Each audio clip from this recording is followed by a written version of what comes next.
much that I love you. Let me tell you, me once it. Let me tell you how much that I love you. You found me no search. It's like you knew that inside I was hurting. I was so young, said no chance. But you gave me a shot at a romance. I feel like you were like an angel sent to bring me life. Now that I'm with you, me one say that me love you, that me love you, that me love. Hey, me know go one day, wonder. Without my baby, without me love, without me love. And no dance and sing and a ting, because you make my life complete. Oh yeah, oh yeah. I can't believe that this is for me. Oh yeah, yeah, oh yeah. I can't believe that this is for me. Oh yeah. Shut up, shut up, shut up, shut up. Oh yeah, oh yeah, oh yeah. It's for me. Shut up, shut up, shut up, shut up, shut up, shut up, shut up, shut up, shut up, shut up, shut up, shut up. Oh yeah, oh yeah, oh yeah. It's for me. I've never felt this way. So when they ask us, say, oh yeah, we're going all the way. Tell me we happy, love you all the time and things. Sometimes I wonder if the thing could cut us under, to get under, handle. Put your love in my life, control that. I lay down my life this way. Do anything to make you stay. All of the blessings, they come my way. And all the bad things, they turn away. Sometimes life is such a scare. Your love gives me the strength to bear. Oh, shut up, shut up, shut up. Oh yeah, oh yeah, oh yeah. It's funny. Shut up, shut up, shut up, shut up, shut up, shut up, shut up, shut up, shut up, shut up. Oh yeah, oh yeah, oh yeah. It's for me.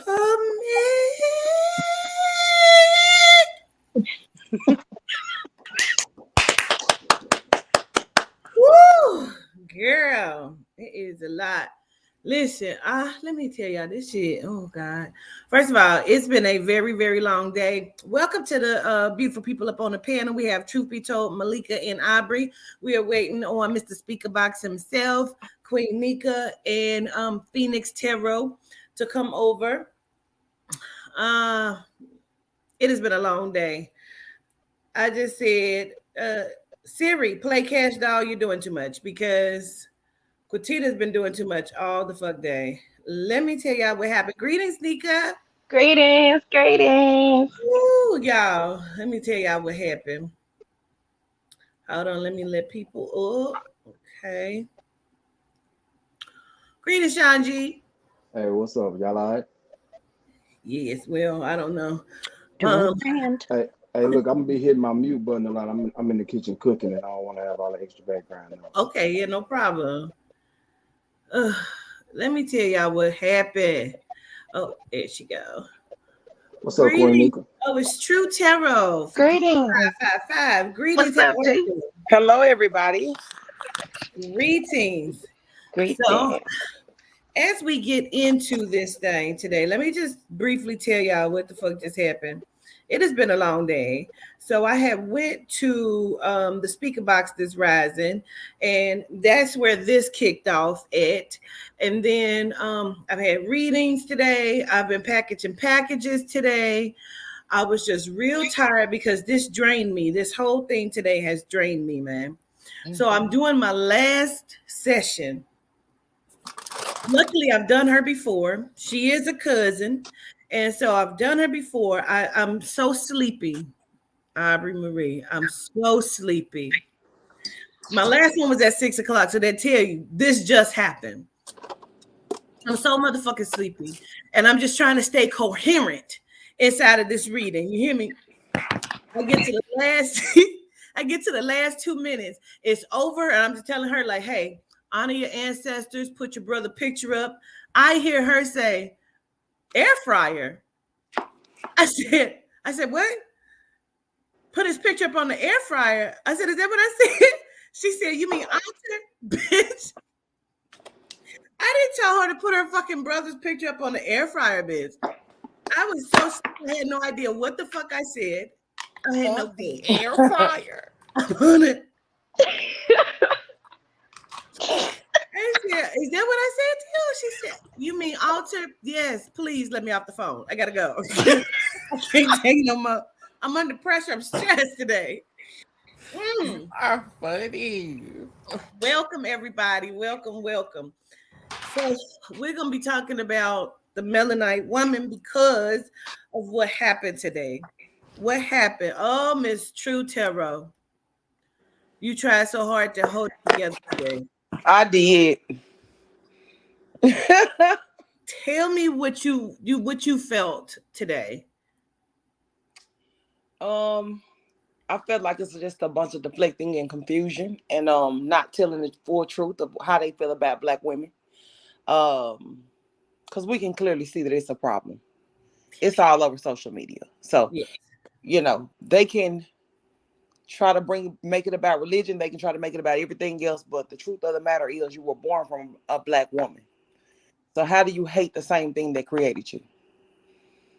And you feel like they hate us. I do feel like there's a strong dislike. I feel like we're tolerated, that we're not liked, we're tolerated. Definitely. Or when they need something. Yeah, especially if they go to jail. Yeah. Just like Papoose said on that interview one time, he said, I went to go see my wife in prison. It was no men waiting in that waiting room. None.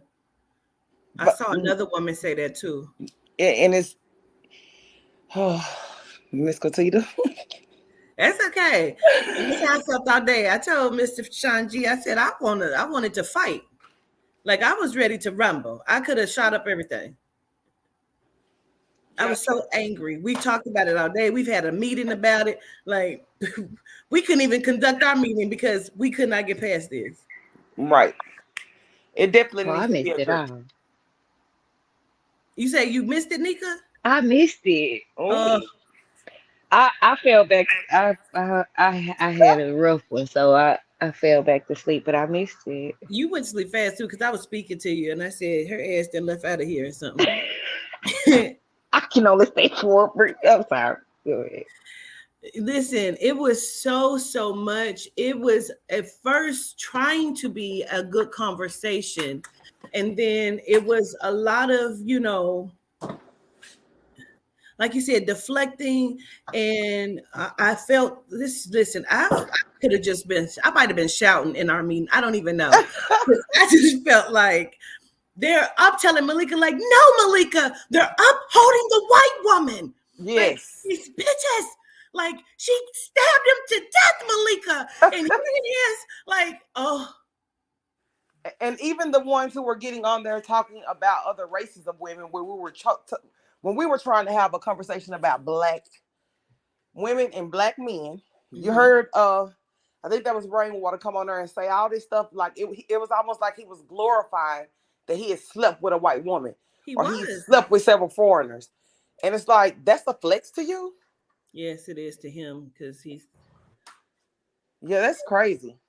I honestly feel like the black man is scared to be held accountable because the live that we also witnessed the day before today, the guy was indicating that the only way that the black man knows how to communicate is through respect. And so that alone, for the reason of them feeling as though that the only way that they know how to communicate is through respect, that is your issue. Your issue is that you do not know how to communicate, nor do you want to know how to communicate. Exactly. And with communication, accountability has to be at the front of the doorstep with everything that you do.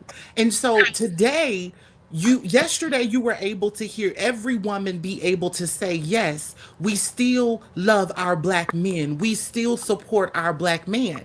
But on today, what you heard was essentially the black woman is the problem of the black man. How is that the issue?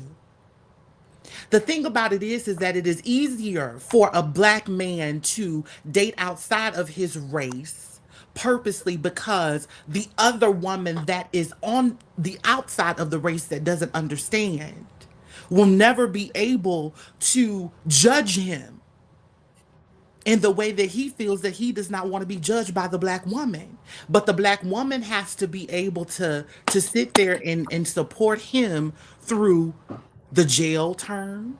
We Exactly. have to deal with it, with you not being able to grieve properly. We're there to make sure that you're there with a grieving process. If somebody dies, we're there by your side. When you ain't got nothing to eat and you need new shoes and you need new clothes, we are there as well. It's so many things that I've seen black women around me do that I know for sure outside of the race that what we represent, absolutely not. They will not do the same things that a black woman will be able to do for you. And that's why some of them are always in a constant roller coaster of I'm dealing with a white woman this season, I'm dealing with a black woman this season. I'm dealing with a white woman this season, I'm dealing with a black woman this season. And if you are dealing with a white woman, you're dealing with her and you're also cheating on her with another black woman. In Say most that. cases. Say that. That's the truth. But see, everybody is so caught up in the idea of, I want to be the biggest player out here, instead of understanding that in order for me to be my best self, the self reflection is you healing within self. Has nothing to do with who can be the best player out here, because at the end of the day, all of y'all are counseling each other and are really finding out that none of y'all know what the fuck to do. Hey, that's a true statement. I want to support you in what you're saying right now, because the reason I have these topics is to help my brothers and my sisters get clear understanding from both sides. People tell me all the time, and that I'm different. I'm different from a lot of other brothers. I'm very, very different. So I take the time to learn my woman and learn her needs. I appreciate everything she do for me. You know what I'm saying?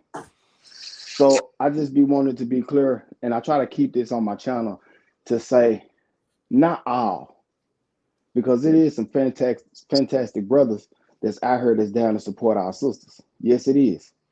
But there are a lot more brothers that's lost and don't even have the mind capacity to take in anything new than what they've already been conditioned to do. Go ahead, Malika. First and foremost, greetings, True Tarot 555, Mr. Shanji, Speaker Boxer, and Nika. I didn't say greetings earlier. I was trying to get myself. Oh, it's you again, Mr. Speaker Box showing you, sir, huh? Greetings, Malika. Greetings. So I know y'all heard my good friend Quatita say that she was yelling at me earlier in the meeting because I missed the live earlier. I caught up. I watched a little bit of it, but I didn't get to watch all of it before we started this live. And the point that for me, I don't like all-inclusive words because of exactly what Mr. Shanji Speaker Boxer had just said, right? I feel like with the power that we know we have, the power that we speak of that we have, we give so much credit through the tongue to what is not. And being a live representation of what is, it feels disrespectful to me. It feels dishonoring to me. It feels like the natural work that I'm doing to show that this exists and that my husband's doing to show that it exists is being null and void for the black man doesn't, the black woman doesn't. Hold on, be specific. Because when you keep speaking that, you're speaking that over my relationship too. And over individuals that may not be all the way into a Roa Malika space, but are getting there. And now they're looking at it. It's like that friend that you're around that's having a relationship issues, and you never had an issue with your spouse before today until you started talking to your friend about her issues with her man. And now you looking at your man sideways because the energy has shifted and you haven't done the cleansing and clearing that is necessary. It's that energy that it made me say, I don't knock them. I appreciate them. Tell me who you are. I want to know if you are the man that I would lay next to if I was single, if you are the man that I would lay next to who feels as though he's sleeping with the enemy. Do me the favor of showing me you early. And as far as my effort is concerned, I don't have energy to put into you at this moment because there's so many other individuals in this factor that are outliers that are receiving, adapting, shaping from these conversations that are filled with toxicity and degrade and do the all-inclusive thing that I'm trying to help them and say, no, come here. Let's talk about the truth real quick. Disregard what you just heard in that space. Hear it. because you need to know that it exists, but this is how we're going to work around that. And this is what the resolve looks like. So that's where that I was trying to get my thoughts together in the meeting earlier. And Quatita will always point out to me the racial bias, you know, within that, and make sure that I'm aware of what is happening societally that may affect me in regards to that.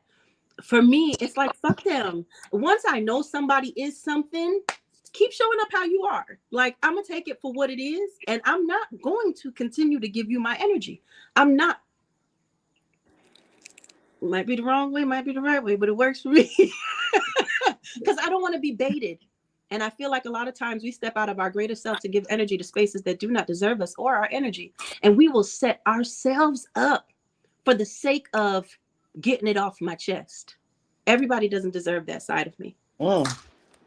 My energy is exclusive. The energy of my friends is exclusive. And because of that, I hold them to the same regard that I hold myself. So if ever I see my friends stray away from themselves, I pull them back and say, right here, this is peace. This is where we live.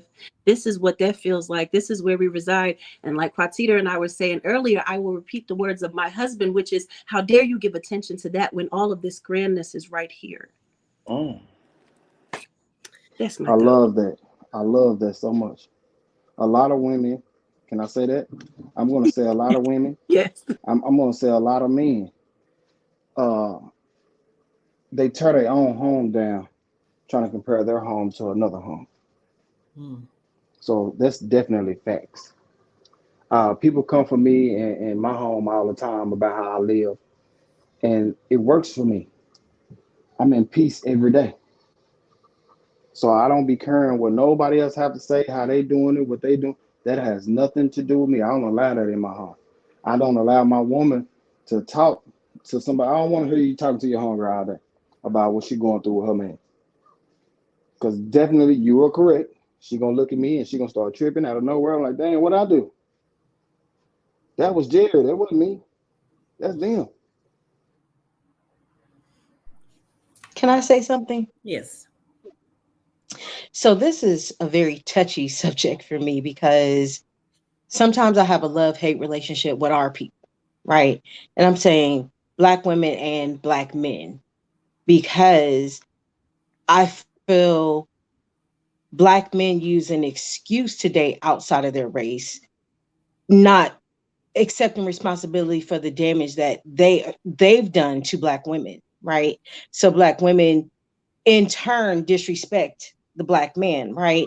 But then also when you look at social media and you see events or things happen, right?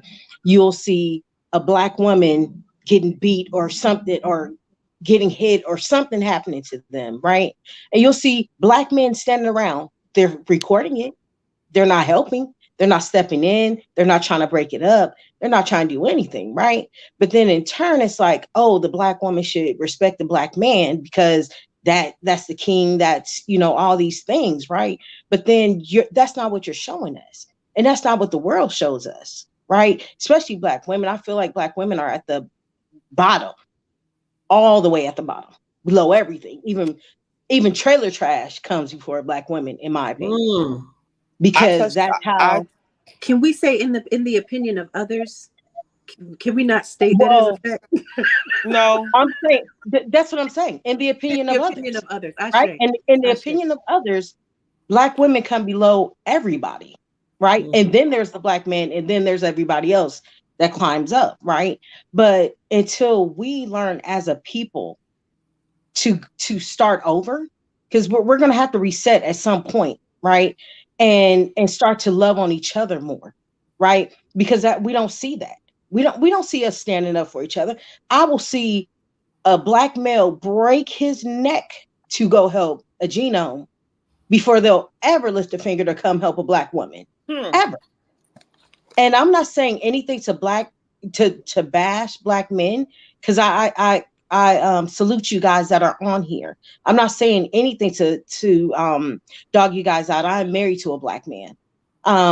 But I'm saying what I've experienced, what have been seeing recently, right? And I think a lot of things changed after crack hit the stage.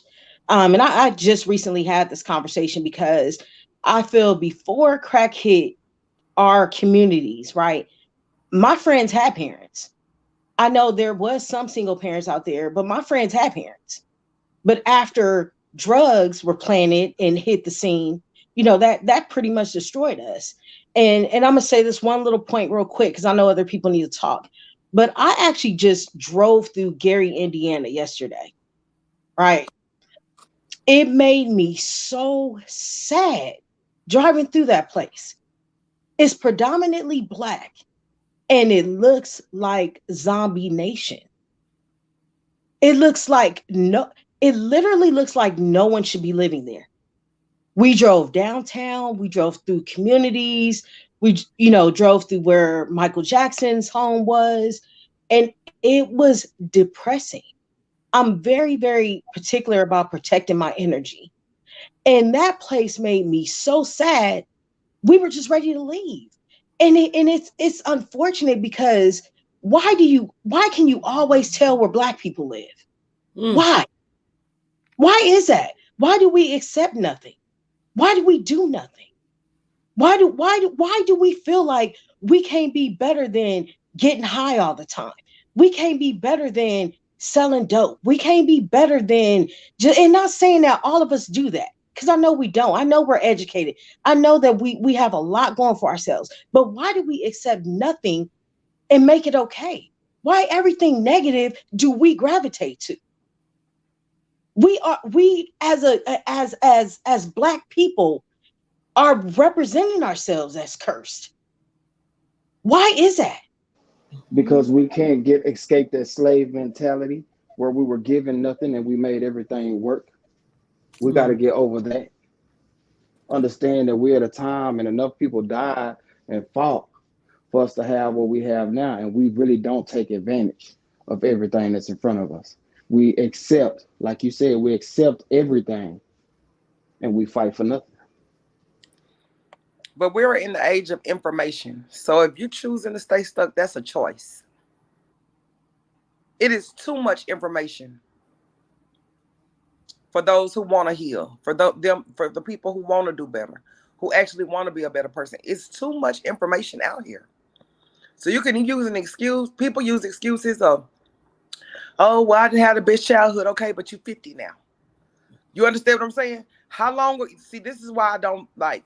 If you let people stand on an excuse, they will continue. It will always be another excuse. You know what I'm saying? I showed up here today because I wanted to, because I respect your platform. I respect you as a person. Gratitude. Thank you, Sean G, for also lining this up for me. But your mama didn't teach you how to do a lot of things, but you still learned how to do them. So at the end, like, your mama didn't teach you how to have sex, but you learned it. Your mama didn't teach you how to skip school, but you learned it. Your mama didn't teach you, but you learned it. So at this point, it's not even conditioning anymore. It's just a lack of accountability. People wanting to do the work, period. And everything, truth be told, in the box, everything that she just said just a second ago, I brought that up today on the channel, which was on Sean's podcast, because that's the truth. A lot of things that you said is literally the truth. All Black women want from Black men is to feel appreciated, to feel protected. Like I said, safety. We want to feel safe in y'all presence. A lot of times you'll be somewhere and you'll see a Black woman get punched in her face by a Black man. And if there's not a white man around, the Black men will sit and record it. Yes.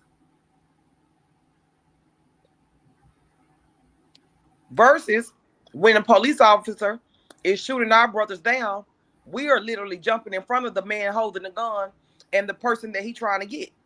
Like, no, sir, this is my brother. You know? Mm-hmm. Or we're trying to de-escalate the situation. We don't have that as women.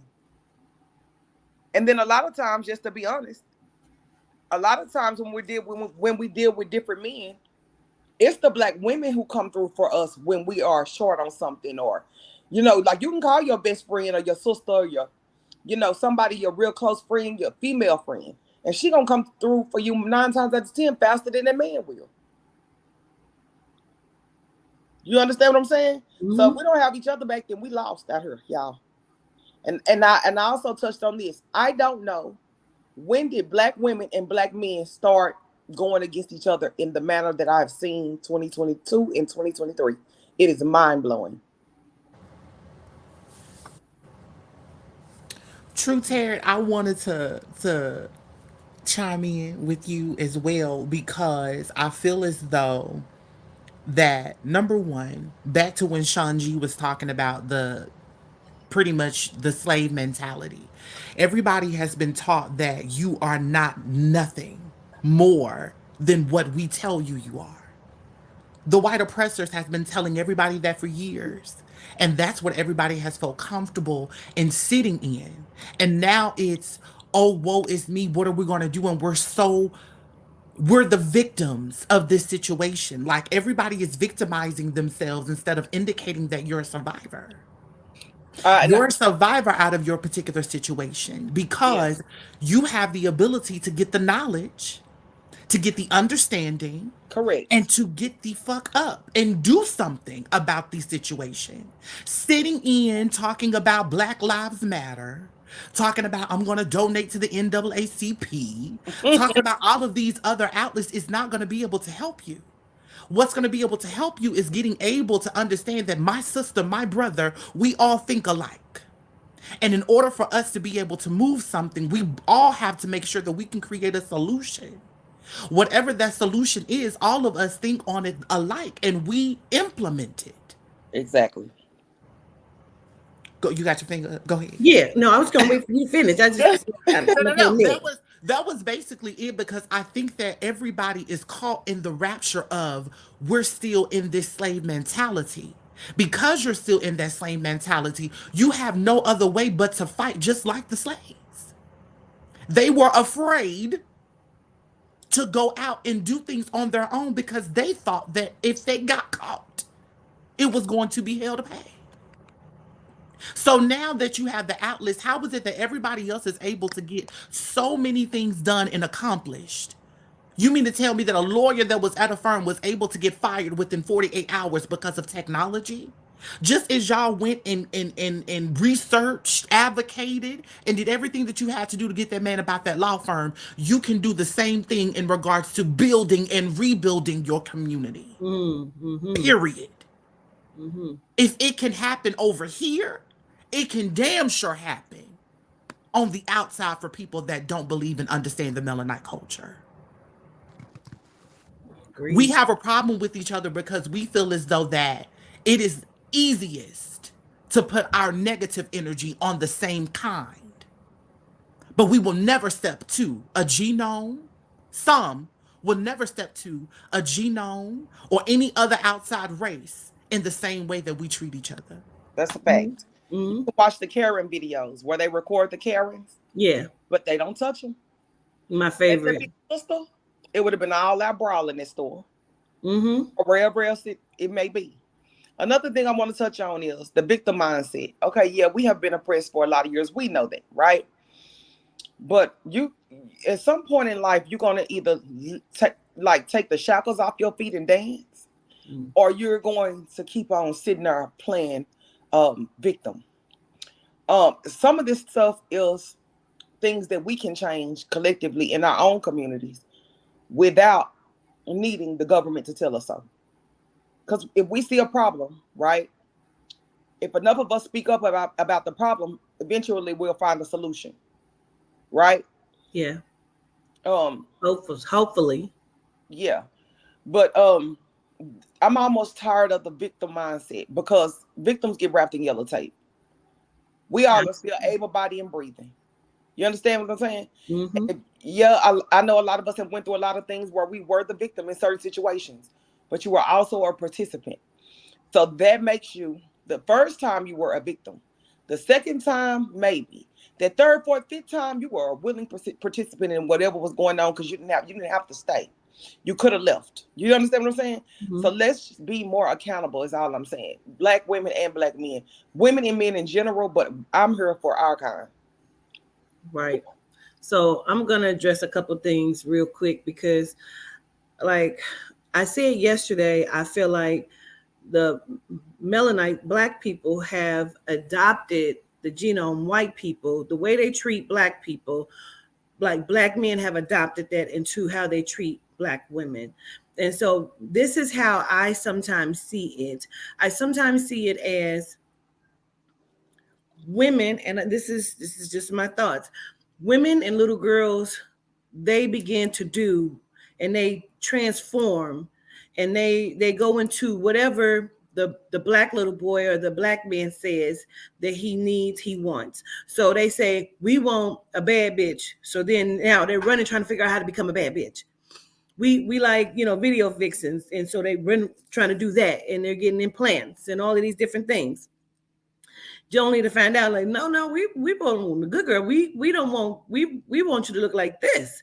We want you to do this. And then she's like, well, I didn't put this on already. But now it's like, well, I don't want you to wear that because now you're a hoe.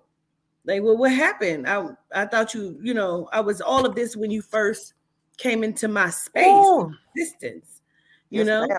So it's like, well, what are we talking about here? So then it's a double-edged sword, because then you also have the black man who has been hurt and is downgraded, and so now he feels like everyone should treat him like the God he believes that he to be, and by all rights, yes, you understand. So by all rights, yes, but when they're looking at different races of women, those women, they recognize the golden power that we come with.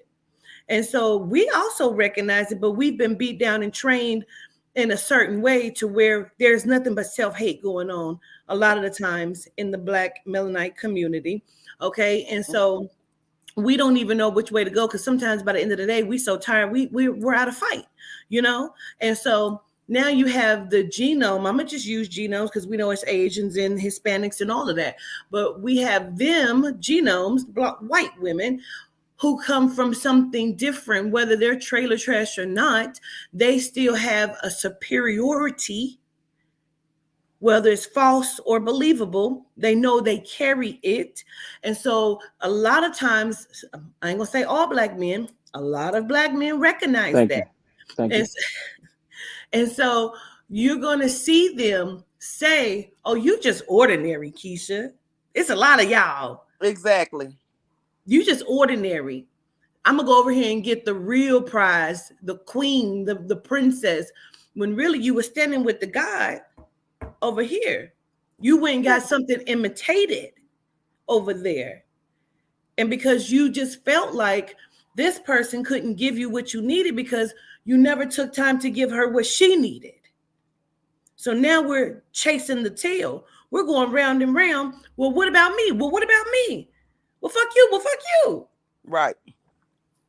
So now we're in this endless thing of y'all ain't shit. Y'all don't appreciate us. When you first come in, like I heard, I quoted you earlier, True Tarot. I was telling them, I said, she made a statement that I say all the time. You will go to the hood, you'll watch niggas knock bitches down. They will run through bitches like it's 50 going north, and then go and get a white woman and uphold her. I've seen them in Walmart with the little white kids picking them up. And every child you didn't have, you said ain't your child when it comes to a black woman. You understand me? So now she's bitter. She's upset because why are you treating me differently? Well, because you just ordinary. You like my mom, or you like my sister, that I don't necessarily understand why she treated me this way without giving the understanding that they're broken. You know what I'm saying? So we're always trying to fight the better fight. So as they're running through the projects, knocking bitches down left and right, it's not that she's just a hoe. You fought tooth and nail for her to believe every lie you fucking told her. So she would give in to what you wanted, only for you to be like, like, fuck you. Yeah, I'm gonna go over here for real. And she gonna help me get my car and my credit up because, she understands me. Right. I want to touch on that, if you don't mind. I just left Colombia. I went to Colombia by myself for 5 days. And I had the pleasure of sitting next to, I'm not gonna say their names, but a PP bro. Okay, y'all know who that is, right? Mm-mm. I'm lost. Passport bro. Oh, the passport. Yeah. Uh-huh. Mm. And I'm still what's lost. amazing to me is how he bragged on this woman. Mm. He showed me pictures of this woman. He travels every other week to see this woman. You know why? Because when I went to Colombia, because I had American money, they treated me like a queen. Even most of the guys over there, they're attracted to black women. They treat us like luxury over there. But those women have little of nothing, little to nothing. So when an American man comes over there, of course, they're gold digging. They don't truly love y'all. That's what they don't realize. Y'all are buying her. But let Keisha from the hood ask you for, oh, you've been over here for a couple of days. Can you help me on my light bill? You're gonna swear she gold digging. Mm-hmm. But y'all are flying. Most of these guys are flying way across the country, 8 hours for bare minimal, because this woman is gonna, yes, daddy, yes, sir, yes, yeah. But you're paying her for that. When you got Keisha trying to love you for free, Yeah. Keisha is the real queen. Mm-hmm. Can I tap in? Mm-hmm. Because I just want to make a comment because since we are on the top of basically international, right? Mhm. So, for us, for most Black people, you say Africa, you feel like that's motherland, that's home, that's our space, right? That's where we're gonna be free. That's where we're gonna be able to just be Black, right? And I actually took a trip to Africa, and specifically South Africa and Botswana, right?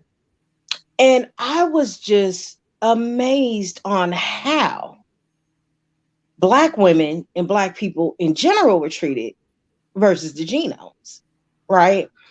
And it was very, very obvious that they catered to genomes in Africa. And I was just completely blown away and very disappointed on top of that. And we went out, and I ended up having a genome with me, right? Mhm. We went to a club just to see how things were. Before this girl could walk from our seat to the bar, she already had 5 drinks paid for. Hmm. And one of the Black men came up to her at our table. So it was 2 Black girls, this genome, and two Black boys. So the man says to her, to the genome, "You're the most beautiful person I've ever seen in my life." Wow. And I stopped him and I said, "That's very interesting."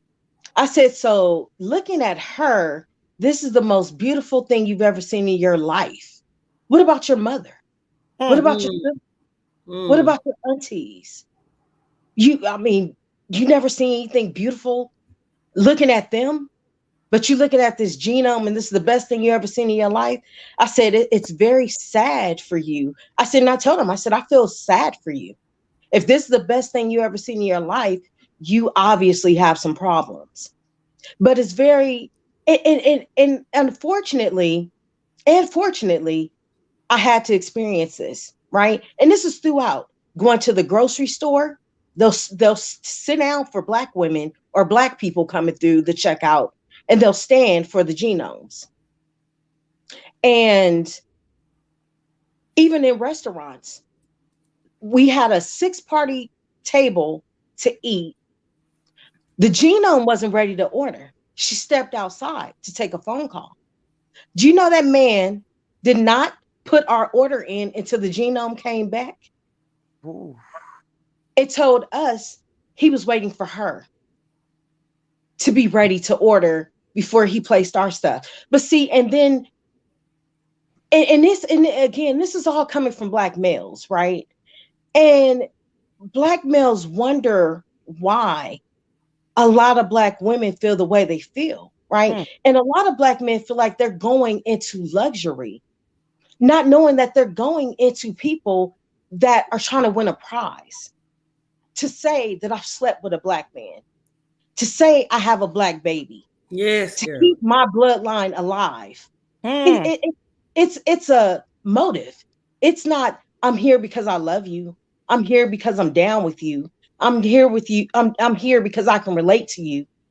It's so I can show my family as if, like they did back in the days. This is a trophy. I got one. I was able to sleep with one. I was able to procreate with one. And everything is nice and peachy and fuzzy until something happens, until you're pulled over Right. and you're targeted. And then this genome on the side of you is going, I don't understand. I don't understand why you just didn't do what they said. I don't understand why you just didn't. You should have just you should have just turned the car off. You should have just shut up and let them talk. And see, then that's when the problem comes in. Mm-hmm. But, a lot of times, unfortunately, we can't go to our black people, not in schools, not in jobs. I've been on several interviews with black women and not got the job. But those same black women will go hire a genome. Yeah. I've been in multiple situations where black people had a chance to step up. I graduated from an HBCU. You know who helped me graduate from a HBCU? 2 freaking genomes Wow. at a HBCU. How is that even possible? And the I people that trained them had and they took the position from me. And that I brought them in for me to train them. And she got the it, position. right. I had a black woman train me and tell me to my face, I'm not going to train you properly because you're intelligent and you may take my job. I was like, what? I don't even want your job. I just want to learn this so I can move on. This is not where I plan on being. But it's so many times we tear each other down instead of lifting each other up. We have multiple opportunities to do the right thing. We just choose not to. It's I not just the want to white pose person a keeping us question down. though. It's us. I want to pose the question because my friend Malika, she's all about the resolve, you know. So she asked me earlier, so how do we fix this? And I said, I believe you have to start by making Black women important. How do you make Black women important? Because we have Black girls, we have Black children, and it may seem like it's not a big deal of what happened today or how they disrespected Black women, but some of them are fathers and they're family men and they're working men. And so they are raising children. Some of them are raising sons. That means that they are spreading that. That means that's what your daughter has to choose from and pick from. So if they believe that the Black woman isn't worthy, then their son is going to believe your daughter is not worthy. So how do we make the Black woman important when people don't want to listen? I know we're not talking about all of Black men, but we are talking about a lot of Black men, and that lot makes a very, very big difference. So if a Black woman is not important, how do you make her important? If we wasn't even able to get to a 2-hour show before another Black woman got up and disrespected herself and said, slut me out. Right. I couldn't even breathe properly. I could not. That's why I said we got way off topic. Because it's like, what is going on? So it's a lot. Because if your Black daughter goes missing, she's not going to be gratitude. There was 2 cases in Cincinnati, Ohio. My daughter went to school with both of them. A little young lady named Cassandra, she came up missing. Nobody took heed. It was a melanite Black man who killed her. Okay. But the point was nobody took notice until he stabbed his white girlfriend, right? And then he was still let loose. And nobody gave a fuck still until her other classmate, a little white girl named Esme. He didn't just stab her. He slaughtered her, killed her, broke her back, and set her on fire. Now the whole entire Cincinnati is in an uproar. Nobody was in an uproar for Cassandra, who was walking home from school. She was walking home from school. Never made it. He pulled her into the woods and killed her too. Why are our girls not important? So it's a big deal. It's scary because they're going to look for Jennifer before they look for Keisha. Keisha, of course, we know she matters. We shouldn't have to say she matters. We shouldn't have to say, hey, we off topic. We're just trying to fix what needs to be fixed. We shouldn't have to do that. So now I'm going to ask Sean G, how do we make Black women important? To be honest with you, I don't know the answer to it. It's hard for me to answer certain things because I'm not one of them brothers. I'm not one of them black men. So all I can do is when I talk to my brothers is tell them how I live and how I move and how I cherish my woman. And people look up to me because I have a name. So since they do that, I take advantage of that. And I show them how I do. And they think that's cool. Like however it has to be done, it just needs to be done. If I gotta use my name to make you treat your woman better, because you think that's cool, or I want to be like Sanji, then I'm gonna do that. Mm-hmm. But to be honest, I don't know how to do it. Heard you. Malika. First of all, where'd Nika go? Well, she said she'd be right back. Okay. Oh, so many thoughts. I had to not press the microphone a few times and fall back a little bit. I feel like there is a resolve. Truth be told, I asked the question earlier when you were talking about PTSD of slavery and how things have shown up in our community, from welfare to drugs that have been implanted in our community, weapons that were laid on train tracks in boxes for free. Everybody grab one, have fun. Where the boxes come from, who knows? Who threw that lighter bomb into that window at the mob when everybody was just chanting, and now it's turned into a riot. Oh, nobody cares about the person who started it in a full mask suit. Okay, when you were speaking on that and you presented the question in regards to doing better, or why it seems we can't get to that space, I feel like it's because we're busy entertaining the enemy. I feel like it is because we are busy fulfilling. Some of us are the enemy. I completely get that. But the thing is, and I'm not talking about the enemy as far as a color. I think it's because we are so focused, again, like I was stating earlier, on the fucked up spaces. Yeah. The fucked up individuals. If we spend all our energy, by the time you get through an hour conversation of rolling that back and playing it back and how many different ways you could, who's got energy to heal? By now, reliving the whole situation, but after that and trauma bonding, you're tired. Your energy is depleted. So that's where I feel like when I say busy entertaining the enemy, where I wrote down while you were speaking, truth be told, we're busy fulfilling the scripts they wrote for us because we can't see the power in our own pen. Mm-hmm.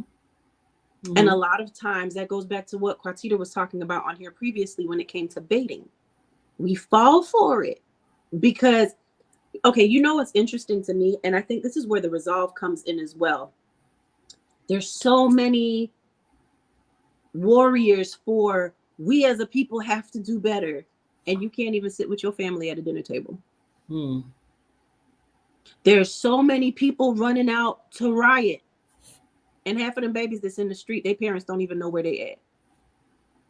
And don't use work as an excuse. Because there are things where if you have the right relationship with your child, they can turn on their tracker, on their phone. My son did that yesterday. He had a situation to handle.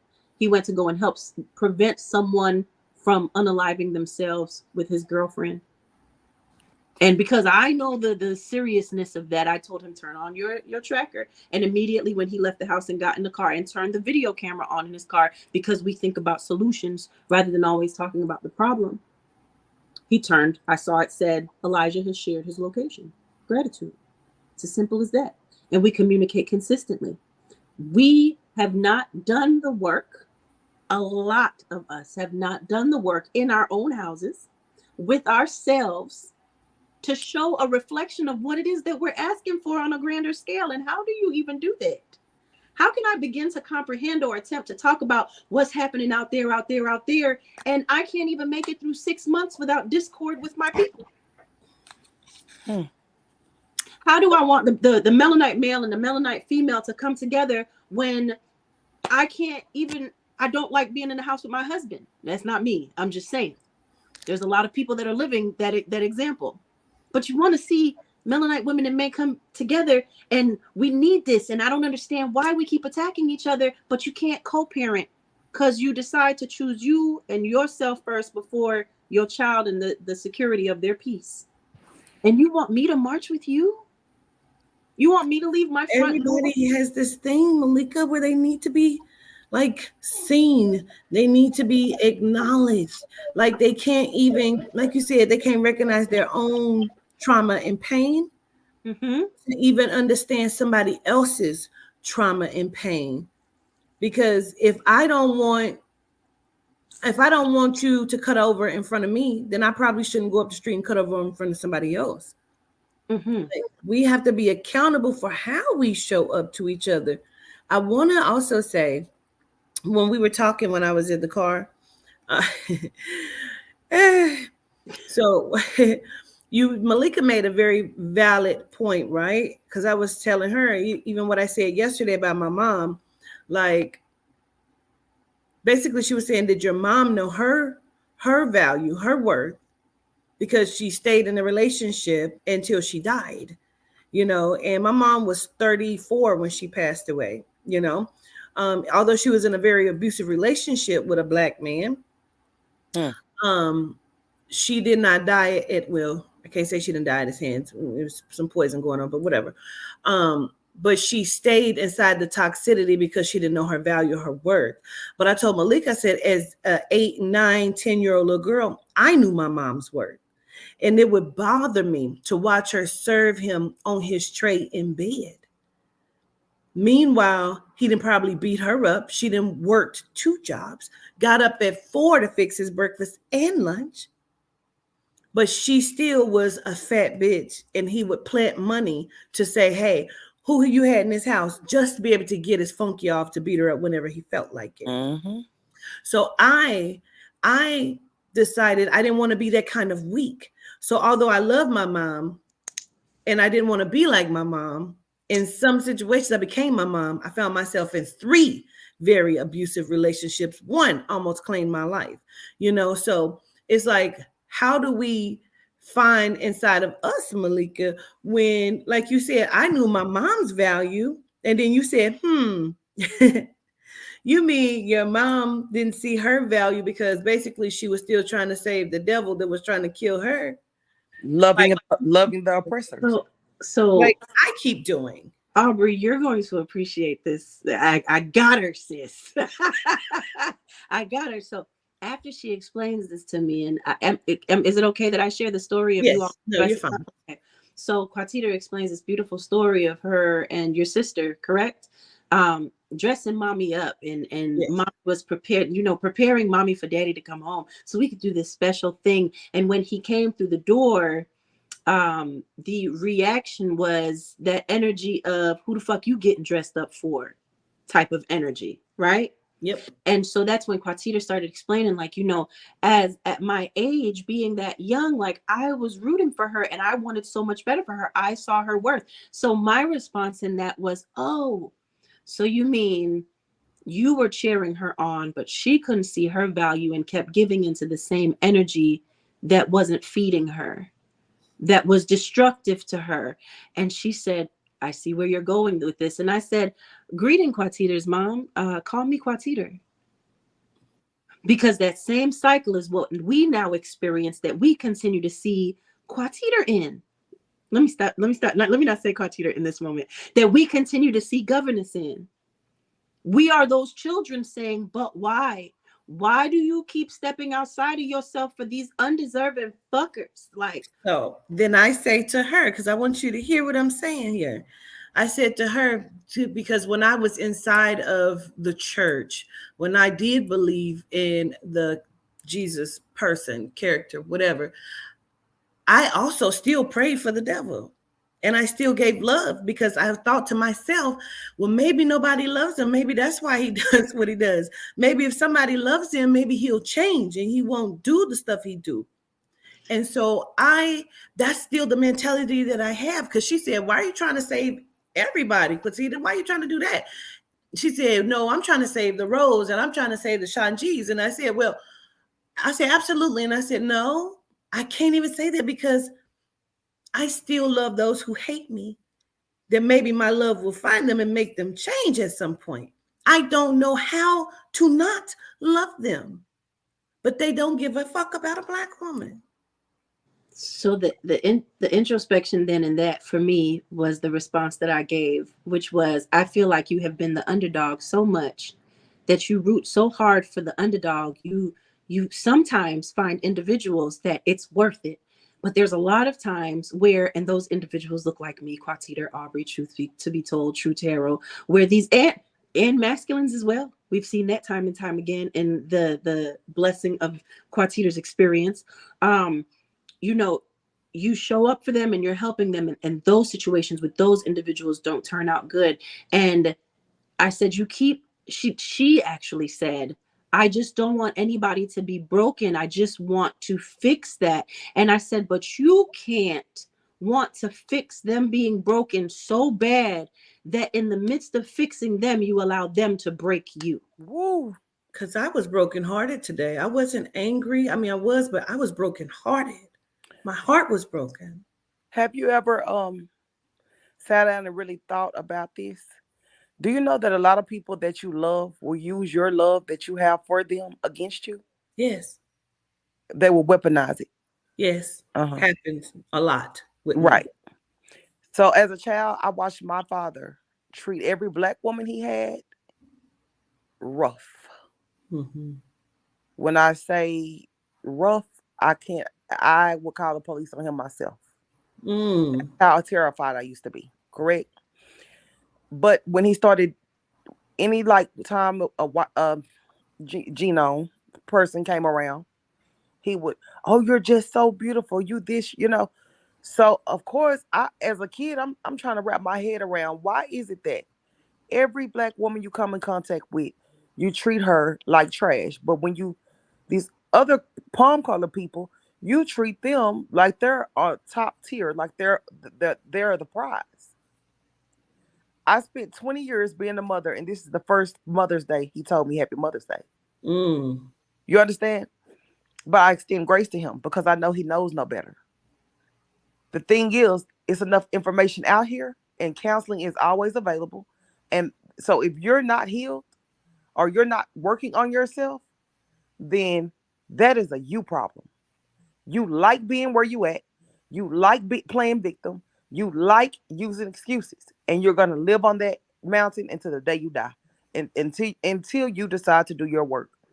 Then another thing that I grew up, as I had my first child, so I'm all excited, and I come from the hospital, and they release the baby and the mom, you go home. My father called me and said, "Hey, me and the palm colored woman is on our way over there. Get up and clean up." I said, "No, she should be coming to clean up for me." See, I've been this way since a child. I've been calling BS. I've been seeing it, and if I see it, I'm gonna say something. I'm not gonna let people treat people or outcast people in front of me. I'm just not one of those type of people. But definitely, Black men really, really, they can't. I don't really feel like they can say that they don't have a safe place with us, because when y'all are hurting, y'all run to us. When y'all are in jail, we're taking care of that. We're putting money on the phone, money in your books, the whole nine, taking care of the kids, everything. Even lying, telling your kid you went off to college type. You know what I'm saying? The things that I heard them say today is that they don't, because when they deal with other races, they can come home to peace. The peace you disturbed is what, let's talk about the peace that you disturbed in the Black household. When you go over there with Susan, yeah, you're going to act different because Susan is happy to have a Black man in general. Yes. You understand what I'm saying? You can give her the bare minimum. She's going to kiss the floor. Yes. Black woman. I think Black baby had a question up there at the top. She had a finger. Go ahead. So True Tarot, I was going to say there were two parts to what I wanted to say to you. From the Okay. first portion of what you were saying, and then this to this last part that you just said, I think there is also a disregard in regards to the fact that the white woman has had the white experience. Mm-hmm. And so when she shows up a certain way to you, it's because she hasn't had to fight with the reflection of you her entire life. See, for me, no matter how good my melanite man is, he is a reflection, although not a direct reflection in image and physicality. He's a direct reflection of my aurist. You can read between the lines on that. I don't want to get no strikes or nothing. The direct reflection of many abusers, the direct, or not direct, but indirect reflection of individuals that held me up against the wall, that were willing to choke me while I was pregnant with my beautiful melanite son. Ooh. And so, in that, when she comes to lay with you, she doesn't even know what that walk is. Mm-mm. So, give me grace, because as much as I show up and support you in your pain and your trauma and your healing, I need the same thing reciprocated to feel safe. So, that was one part of that, right? The other part is what you were speaking about initially with your dad and the palm colored lady. I remember working at Macy's, and I was actually pregnant with my son at the time. And this black man came to the houseware section, and it was my first day. I'd never worked on a register before, and I was so anxious. And I'm working. I'm trying to get him his change, and I couldn't get the register to work. And he had said to his daughter, who's my complexion, young little girl, he said to her, "This is why your daddy doesn't date black women." Wow. Right. Let And me so, go cut my camera so, off. so in that moment, I had a decision to make. Show up for him.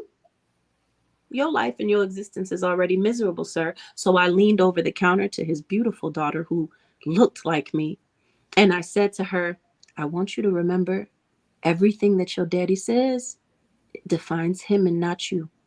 Anytime you ever feel like you are not worthy, you remember me, and you know that we are powerful." And she smiled. This little girl smirked. So I already knew this was a piece of her that she was missing, that she never got confirmation on. So True Tarot, for the inner child in you, I want you to know that you are seen and you are powerful. And it does not matter who your daddy chose to bring home or how he attempted to make it seem as though the experience of her was something that you should give gratitude for. At the end of the day, True Tarot, Melanite woman, you are God. Feminine, you are all. And I thank you so much. And I'm strong and I'm healed and I'm Ashe. walking it every day. Ashe. And Mm-hmm. he didn't define me. I Absolutely. what he did do is open my eyes. What he did do is I kind of watched what he did and did the opposite. Mm-hmm. But then there's a part of us that we end up dating our fathers that we don't Mm-hmm. really talk about either. Mm-hmm. So if our father was abusive 9 times out of 10, your first boyfriend or your the one you chose, the one that you have kids by, he was abusive. Because these are the Can things I that chime in next? hold on, these are the things Yes. that we have to unlearn and relearn because it's a generational cycle. Go ahead, Shauna G. Okay, let me say this. I understand everything y'all saying, okay? Hmm. But the conversations that I have on my channel, again, I say it so we can get understanding. What I need y'all to understand also from the black man's point of view. I've been a black man for 38 years, right? Hmm. All of my life, I've been a black man. And I can only speak from experience, but it is difficult with some black women, okay? I was explaining to someone earlier, I don't remember who it was, but I was saying we spend a lot of time when we meet a woman breaking down the wall that she's built rather than paying attention to what she needs, right? Mm-hmm. So sometimes we need women, black women, to allow that wall to come down some, not make it so hard to break it down and let us in. Because if we spend so much time working to break that wall down, man, by the time it get halfway there, we be over it. Like it'd be so hard. Okay, I knew y'all was coming for me. Y'all got me up here by No, No, we're myself. not coming for you. Nika hasn't But spoken. Let Nika speak first. Yeah. listen, Okay. Go ahead, Nika. let me say this real quick. Okay. From my experience, because I have a child with a white woman. Okay, and I like what Malika said earlier. She probably haven't experienced it, right? But one thing I noticed, and it's just real to me. Y'all, if y'all gonna be mad at me, look, ladies, I apologize. Is I just have to speak the truth. Go Okay. ahead. Speak your truth. I've come home to a white woman, and yes, she is there with a cup of lemonade or some Kool-Aid she done tried to make. It may not be sweet enough, but she's there with it. See, my mother is 60 years old, right? And she's single.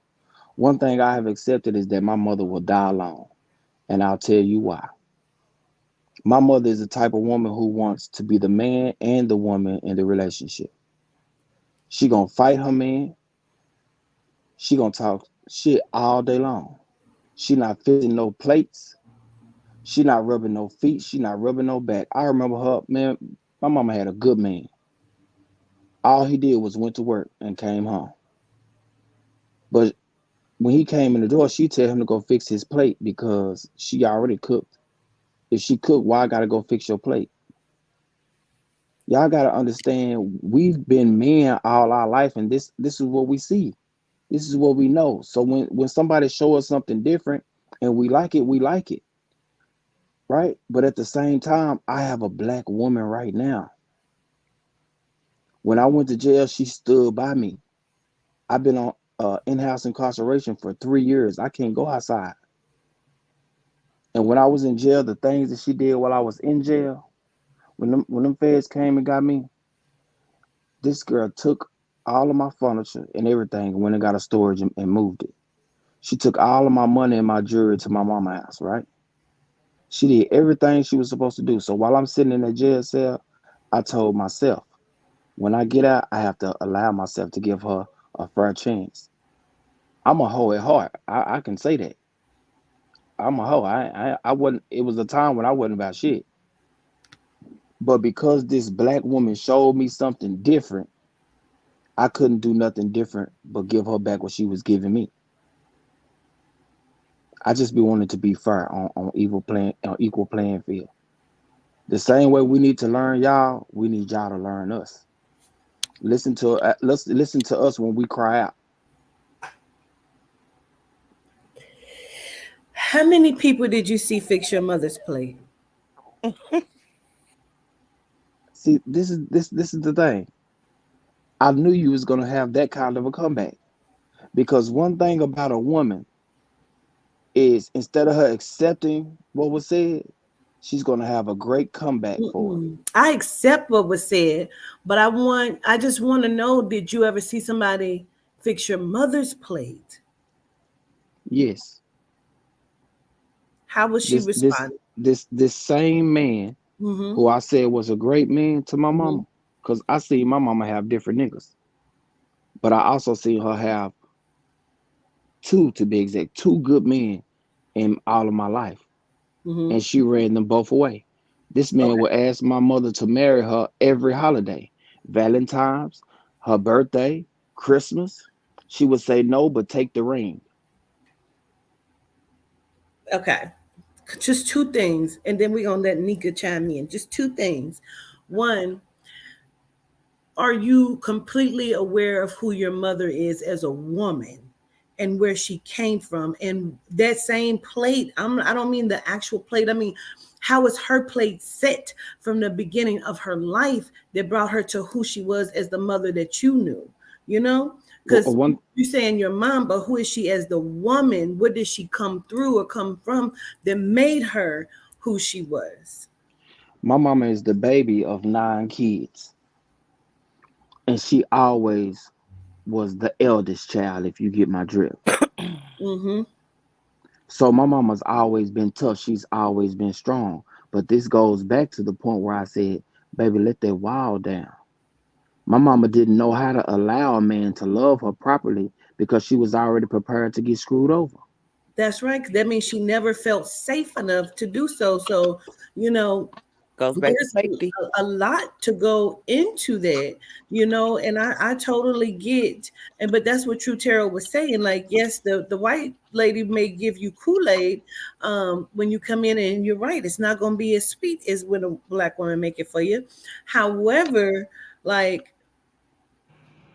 it's just a lot that will come with that because, like she said, you're going to give her a different understanding than what you would give. Like, we don't mind letting the walls down if we have a safe space to do so. Now, granted, you said there are some black women, and you're right, some black women, we got Suki Hana, she loved to be a hoe.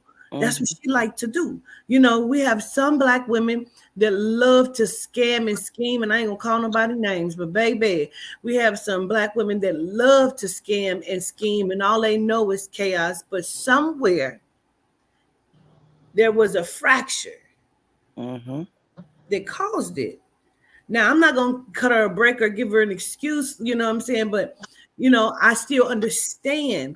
I do want to know, why is she showing up that way? Can I help it? Can I help her? Can I love her through it? But the first time you burn me, you know what I'm saying? Like, I'm probably going to say something about it. I'm a softie though. But I just wanted to ask, had anybody ever made her plate? I've seen him make her plate, but let me transition from that to this real quick. Right now, as we speak, I'm in my kitchen cooking greens and steak. It's probably gonna be so good. Yeah, it's gonna be delicious, trust me. Mm-hmm. Right? But you know what my wife is doing? Sitting on the couch with her feet kicked up, smoking, enjoying her TV show. As the fuck. There are great men out here that's gonna do that. But that's not what I'm. Okay, listen. I just want to say, I swear to God, I ain't gonna say nothing else. Listen, this is what I was upset about earlier, because you do have a good woman, but like I said, the first, like, we don't never go to that. It's always the problem of what the black woman is. We never go to that first, even though you see, I got a good woman at home, but yeah, a black man don't want to go to a black woman that's nagging. I understand that. But after you say that, they didn't even hear you say you had a good woman, because you had already triggered the what they was already in. You know what I mean? So they couldn't hear nothing else. And they do hear you because you are a powerhouse. And so because of that, like, let's start with that first. Okay, let me be quiet. Go ahead.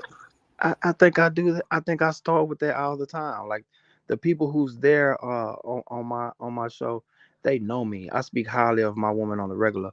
True Tarot we was talking earlier, and one thing she could say to my wife when she talked to her was, there's never a conversation where he don't mention you. There's never a conversation where he don't say how good you are. Queen Nika can testify to that. She treats me the same way I treat her. So in my house, we don't have arguments. We don't. We have discussions. If I do something that bothers her, she gonna tell me about it. Hey, babe, I didn't like when you did this. Even if it do make her mad, she's gonna walk away, and she'll be back in about 5 minutes. And she's gonna say, okay, babe, I'm back with a new attitude. But I do want to tell you that when you said this, it made me feel this type of way. Me as a man can say, damn, you know what? I didn't think about it like that. Maybe I could have said that different. It's all about communication and understanding. We can't be so quick to point the finger. First, you need to point the finger at yourself, because I'm sure a lot of people never understand. Like, bro, I do everything right. I do this, I do that, I do this. And I'm quick to tell one of my partners this. Bruh, it's something that you're doing that's not making her feel that. So I encourage my brothers to point a finger at yourself first. Figure out what you could have done better. Go ahead, Malika Music Lady, ma'am. Gratitude, Mr. Speaker Box, Shanji, sir. So let me say this, right? I want to be very honest with my family right now. If ever I showed up to Rowan the way you all just showed up to Shanji, he would not be with me. If ever I did not affirm him vocalizing his experience in a space where he knows he is one against all on this panel, and more than likely in the audience. And so seeing the comments roll and the attack, I kind of got to see what it is that Ro talks about when I be like, no. I kind of got to see that. No. Okay, so in your communication with Sean G, right? Like when he said, see, I knew that was going to be your response. I have learned with Ro, because I would have dived in the way you did with the question because I'm intrigued. But see, the way that men receive it is the first thing that I've learned to say to Ro is, I completely get that.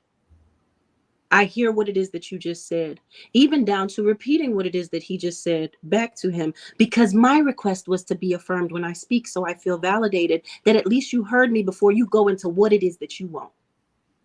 Yeah, the information that you want. Absolutely. But in the comments, when the comments were rolling. Well, I saw somebody say, boy, bye. I mean, that's what it means. I understand that. Answer the question. Why we always got to be the problem? Do you know what I heard when Sean G said what he said?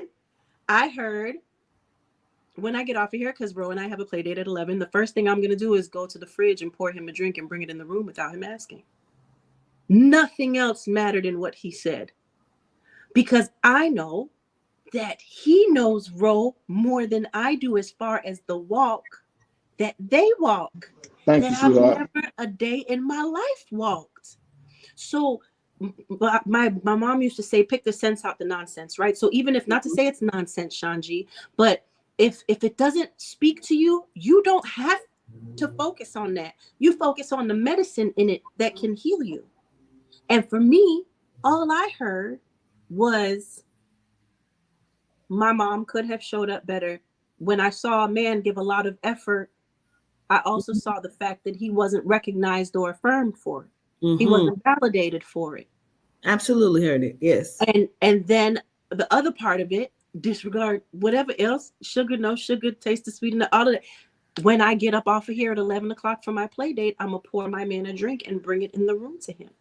Because now I know, oh, this is something that they're looking for that makes them feel good. I might even if I can't do the pedicure this weekend, I might even take him to the nail shop and be like, baby, come get your feet rubbed. And sometimes they don't even want that. It's just to feel your touch. Say, baby, let me tell you something. That man is going to love you, and you're an awesome woman. You hear me? I'm going to tell you right now, you are an awesome black woman, because you are one of the few women that ever listen to the things that we say. They miss all the good things. They never listen to that one thing. So look, Sean, right? The same way I have patience with the divine masculine, I have patience with the divine feminine. There's a reason why they show up that way. But see, there's never the mediation to say, remember, y'all don't speak the same language. You're still trying to figure out how to speak to your mama without pissing her off and her pissing you off, and you both are right in the conversation. So how do you expect to find an equal language with someone that you're just meeting, or different walks of life, whether that be masculine, feminine, whatever the case is? So when they're not hearing you, we need you to teach us, but we also need to have the patience to allow you to do so. So when you said, I knew that you were going to come back with that question, that could have also been, Quatita, can you affirm what I just said before we go into what your question is? What do you feel about what I just said? And then I definitely would have, because I heard exactly what he said. Absolutely. He said, my mom could have showed up better. You know what I'm saying? And I heard it, but me understanding, I heard she was broken. You know what I mean? So I definitely heard him, you know, and I understood it. Yeah. And for us, it's the intrigue, because see, the thing is, again, we forget that we speak different ways. So where I go to Ro and I'm like, okay, well, what about this? And then he'll give me, and he's trying to catch up, and he'll have to tell me, babe, slow down. Like, I just wanted to tell you something real quick. And now you got all the questions. And now we're going into conversations about, am I judging him? Am I telling him he's not showing up properly? How did we get here? You know? And so those are the moments that engagement, even just now, is so dynamic. And those are the moments we don't give enough credit to when we have those examples set for how we can show up better. And I need my cousins in the chat, pay attention to how Quatita received what he just said. And there was no discourse. There was no resentment held over from previous interactions with Melanite men. There was no there was no anger. It doesn't have to be angry. I told Quatita earlier, I've learned everything does not have to be something. When I realize my worth, I realize I don't have to shout to be heard if I'm in the right spaces. Yeah. Absolutely. Now, Yeah. the question I initially wanted to present to Sean G from the masculine perspective, when you said that some of us need to let our guard down, how do we know when it's safe to let our guard down? Because it's like I'll tell Ro, you have some homeboys and relatives where the way you love me, if I wasn't with you and I was with them, you wouldn't want me to let my guard down with them because you know what they be about. So how do we know when it's safe to do so? When he answers that, can Nika also speak? She's the only one on the panel that hasn't spoken. Yes. Normally I would say you'll never know, right? But there are some key things that you can pay attention to. Pay attention to the things he do that you never asked or said anything about.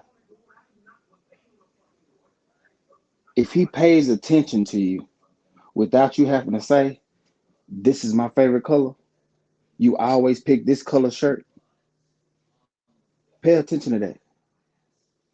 I pay attention to everything my woman do. And I go out of my way to make her happy.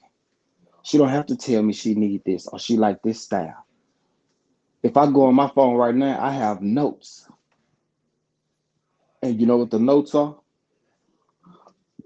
Her ring size, her bra size, her panty size, her shoe size, what she gets from McDonald's, what she likes from Chick-fil-A. Hey, you know, she really like those Chick-fil-A salads, but she don't like this salad. She like the Cobb salad. Hold the egg. That's the difference between a good man who care about you and a dude that's just there. What y'all say, Ashe? Yeah, I said Ashe. Gratitude. Ashe. And so it is.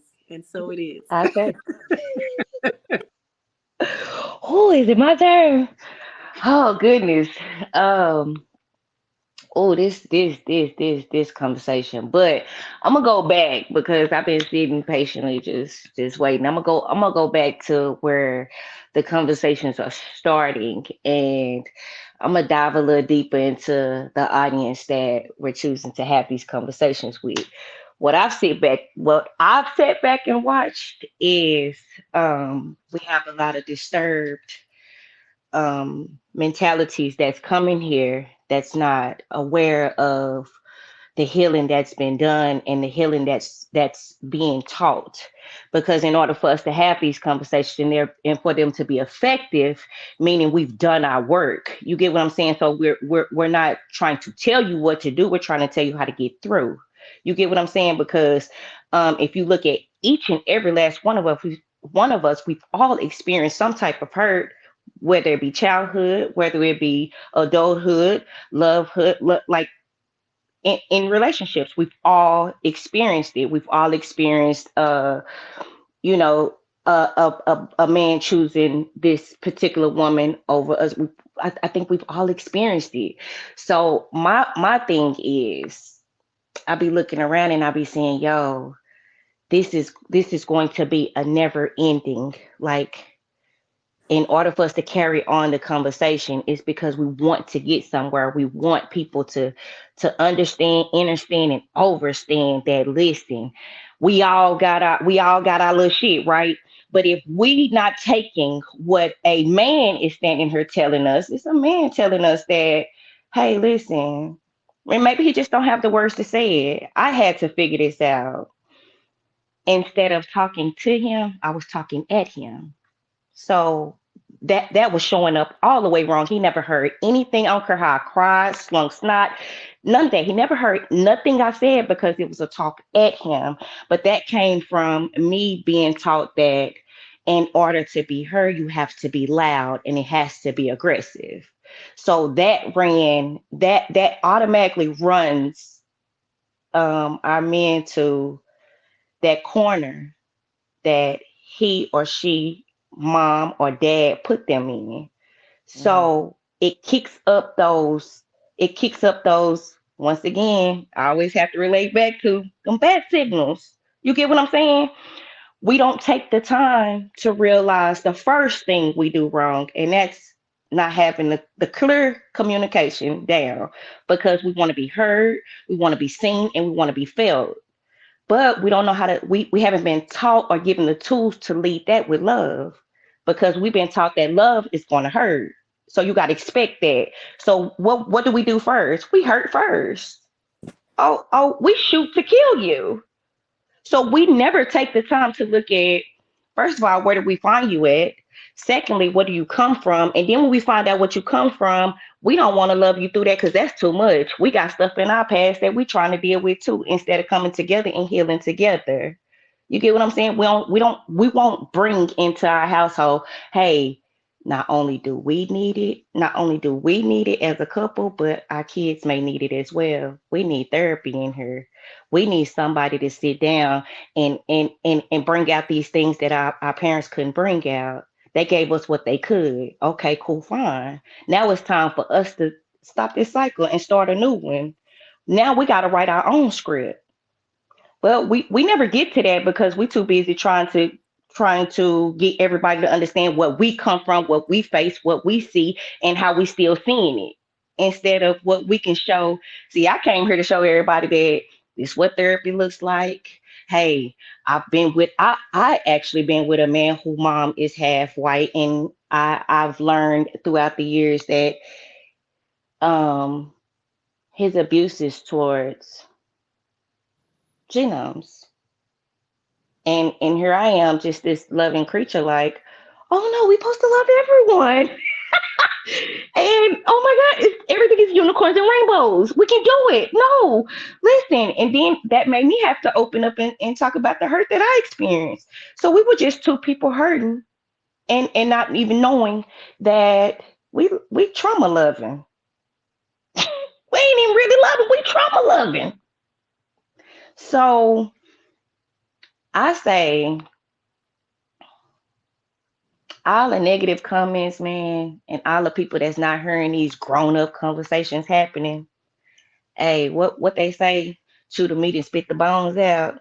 It's like I couldn't have 500, 600 people in my chat, because I'll be too busy. Block, block, block, block, block. 'Cause I don't even have time to entertain your mentality, because see, you probably one of these COVID babies that came here because you had nothing else around you to look at, to love, to even try to tap into, to even come here to get what you see. You keep traveling in these places where healing is really happening at, and you can't even heal because, all right, honey, I'm on mute. I was just, you know what? I was just like, you know what? Maybe I need to just be quiet, because my disposition is different. I didn't come here for the rah rah, but as you know, you'll get thrown into the rah rah because they don't like it's until they see the rah rah, they don't believe that you're really peaceful, you're really this, or you've really done some work. They look at you like a kid. Everybody's a kid. Everybody playing on a kid's playing field. So, like, yeah, I don't got time for it. Let me say this. I've put it in the chat a few times.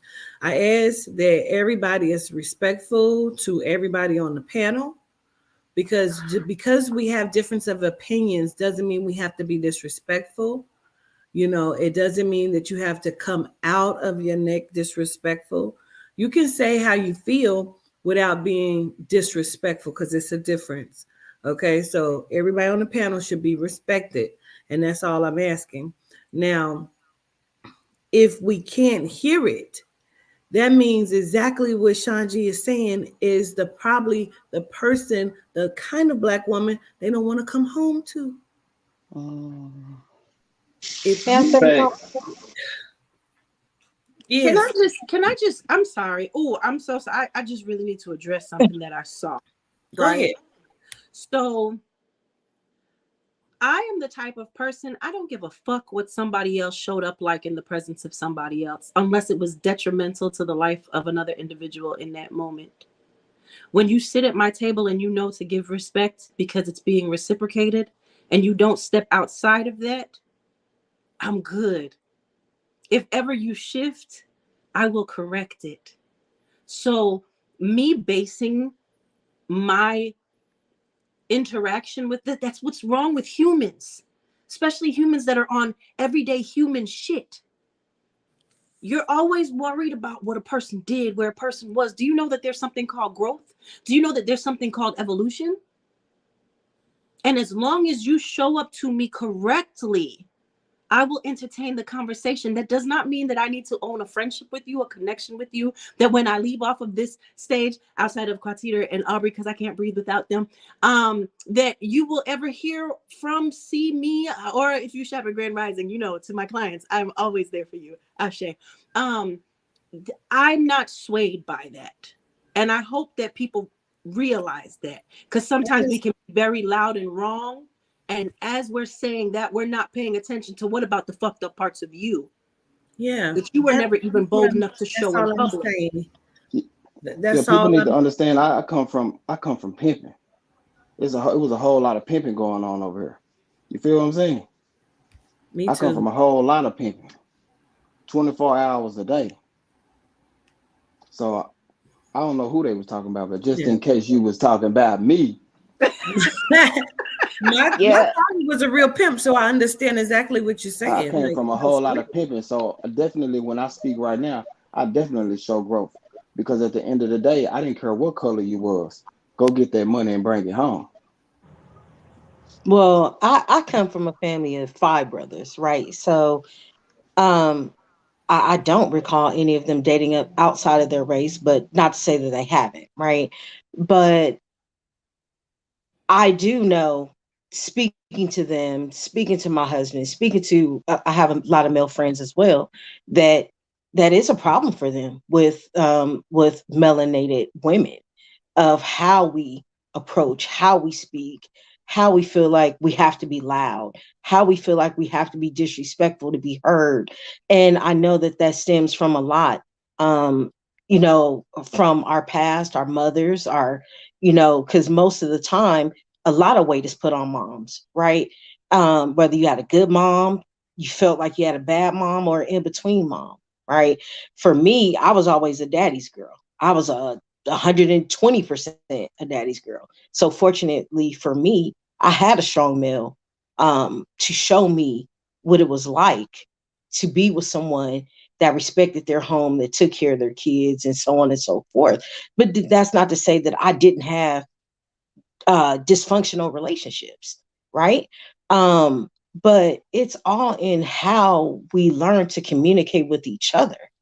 I feel like us as melanated people, we always feel like we have to come aggressively at each other to conversate. If you don't like what somebody is saying on the panel or in the comments, there's still a way to approach that. You can approach it in a way where you're being heard but not being disrespectful. And you know, for us as a unit, we need to grow. We need to grow on how we show up on a daily basis, how we present ourselves, how we speak to each other, how we, you know, are in relationships. A lot of melanated people are not in successful relationships because of the people they're choosing to be in relationships with. And I mean, because, for example, how can you date somebody's husband and then feel like you're going to be in a successful relationship? How can you, you know, even on the male side, how can you be cheating and think somebody's going to respect you? There's a lot of things that we can change, and there's a lot of things that we don't have to accept. You don't have to accept somebody disrespecting you. You could walk away. You don't have to live in poverty. You can move.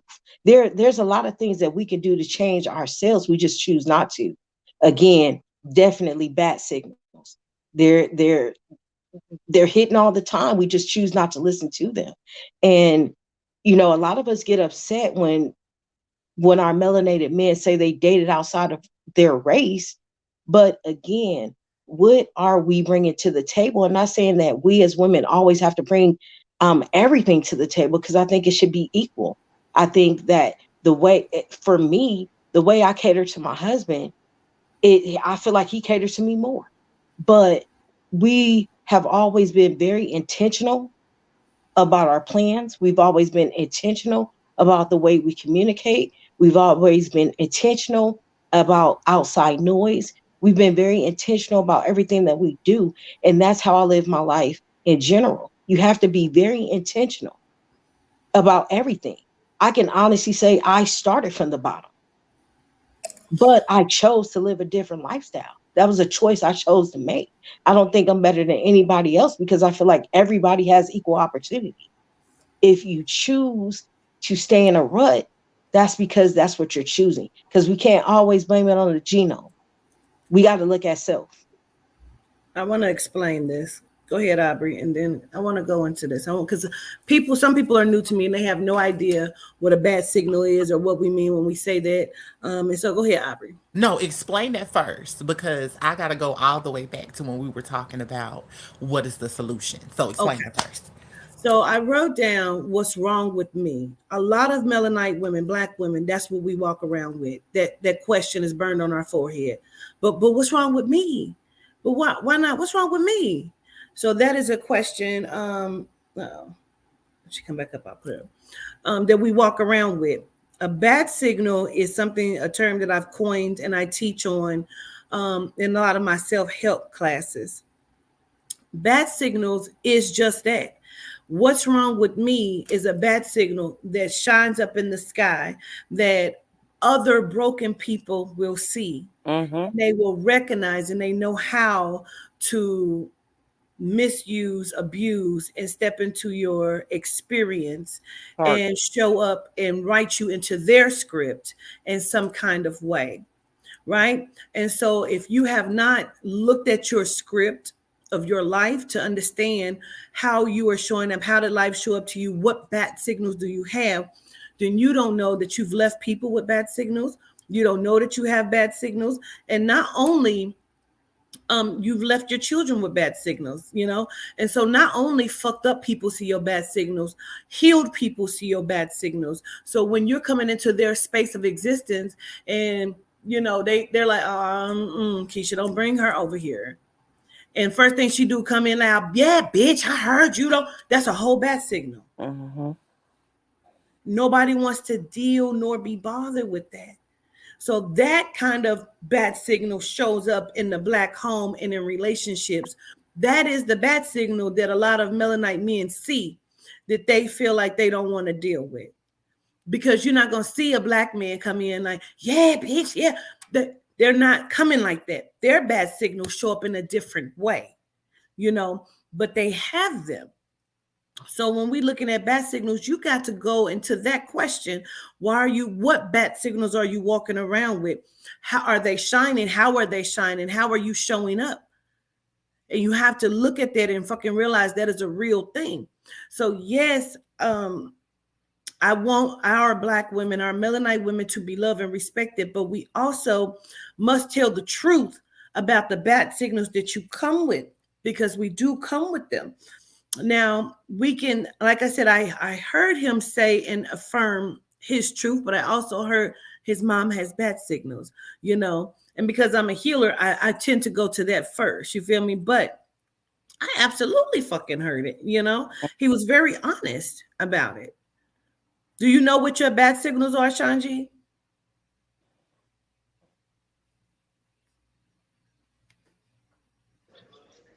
No, I don't. A lot of men don't. You know what I mean? But it ain't even just like other men see men's bad signals as well. You may have a guy who ain't never so dope. He just want to play basketball. He's a good guy.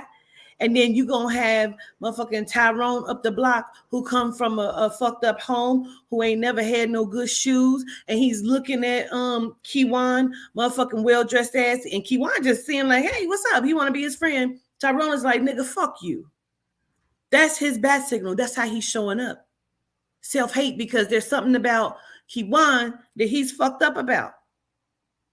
He don't know how to get past it. So a genome woman has given black women a lot of bad signals, but they didn't just give them to a black men, gave them to us as well, because we're always compared. That's our bad signal.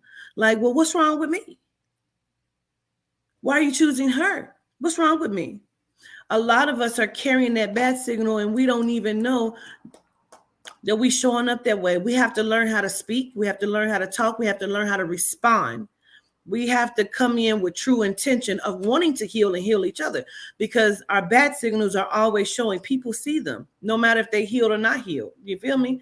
Go ahead, Aubrey. Oh, I just wanted to say, I wanted to go all the way back to where you said that what is going to be the solution. I think that the problem with the Melanite community is that we need to learn how to love again. Because everybody that is up here has indicated that they had a trauma which caused them to have a messed up experience within their relationship. In order for you to be able to understand the true definition of love, love is communication. Love is respect. Love is all the nice things that you can be able to get out of the relationship, because ultimately you're doing love the way that love is supposed to be given. But the thing about it is that we were brainwashed into believing that love is all of these things on top of the additional things with it. So the jealousy, the pride, all of the cheating, everything that's a negative impact of love, we've now mixed it in together. And it is not that. I honestly think that the positive side of love is understanding the truth, being upfront, being able to thoroughly communicate about your problems in your situations so that your particular partners can understand what the problem is. You being upset and going out and having an affair is not solving the issue, it's only making it worse. But how dare someone come to you and say, why did you cheat on me? Because I love you this much. You react in the way of not being honest with it because of the simple fact that you don't want to be held accountable. But then we say, we watched our fathers, we watched this, we watched that. When are we going to say, in order for me to be able to understand what love really is, I have to strip myself completely naked of what I was taught? Because what you was taught was complete bullshit as to why bullshit is happening in your life right now.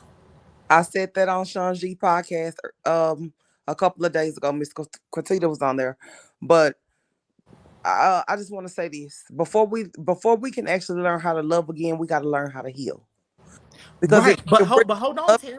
Hold on. Before you say that, I'm gonna speak from my experience. okay, Okay. We had a women's retreat with Quatita in October, and what I said was, I want to learn how to love again. And in that moment, that was the most vulnerable I had ever been in front of a group of people in my life. mm-hmm. Because at the end of the day, I had to understand that this is the truth. But in order for me to be able to understand that with loving again, I had to strip my heart of all those negative things, everything that put me into the space of understanding what love I thought I knew. I Right. had to strip myself to the original point of that. And with me understanding that, I knew that with the healing that comes with it automatically.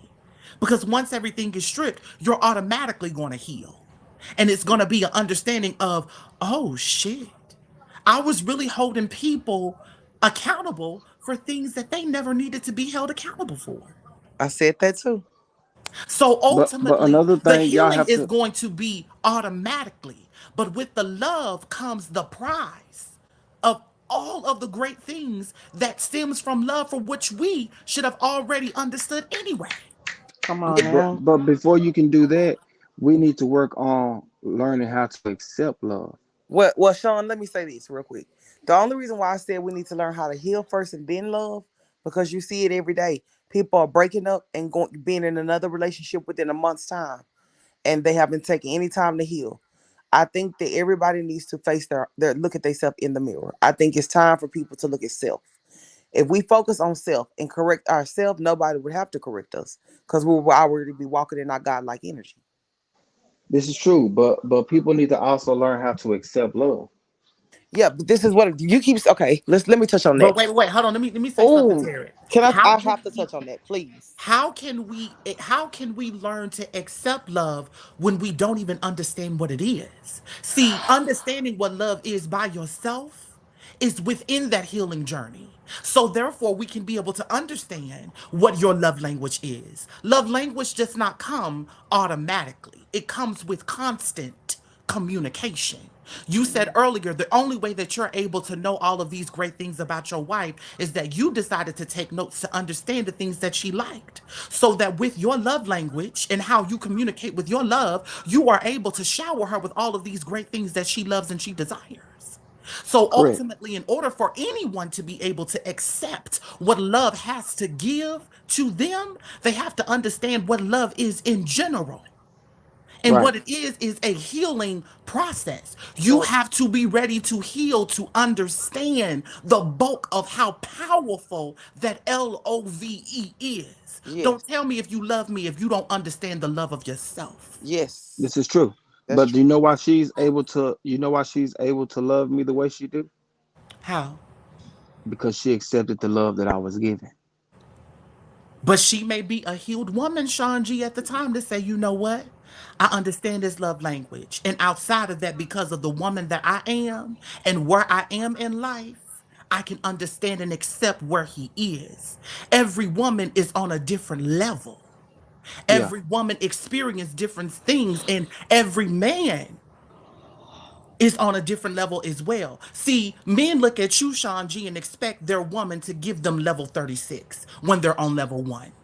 Right. You haven't even done the homework to Mm, even get the catered to, the lemonade, the food, the cooking, the hey baby, how you doing? The text. You have not done that work.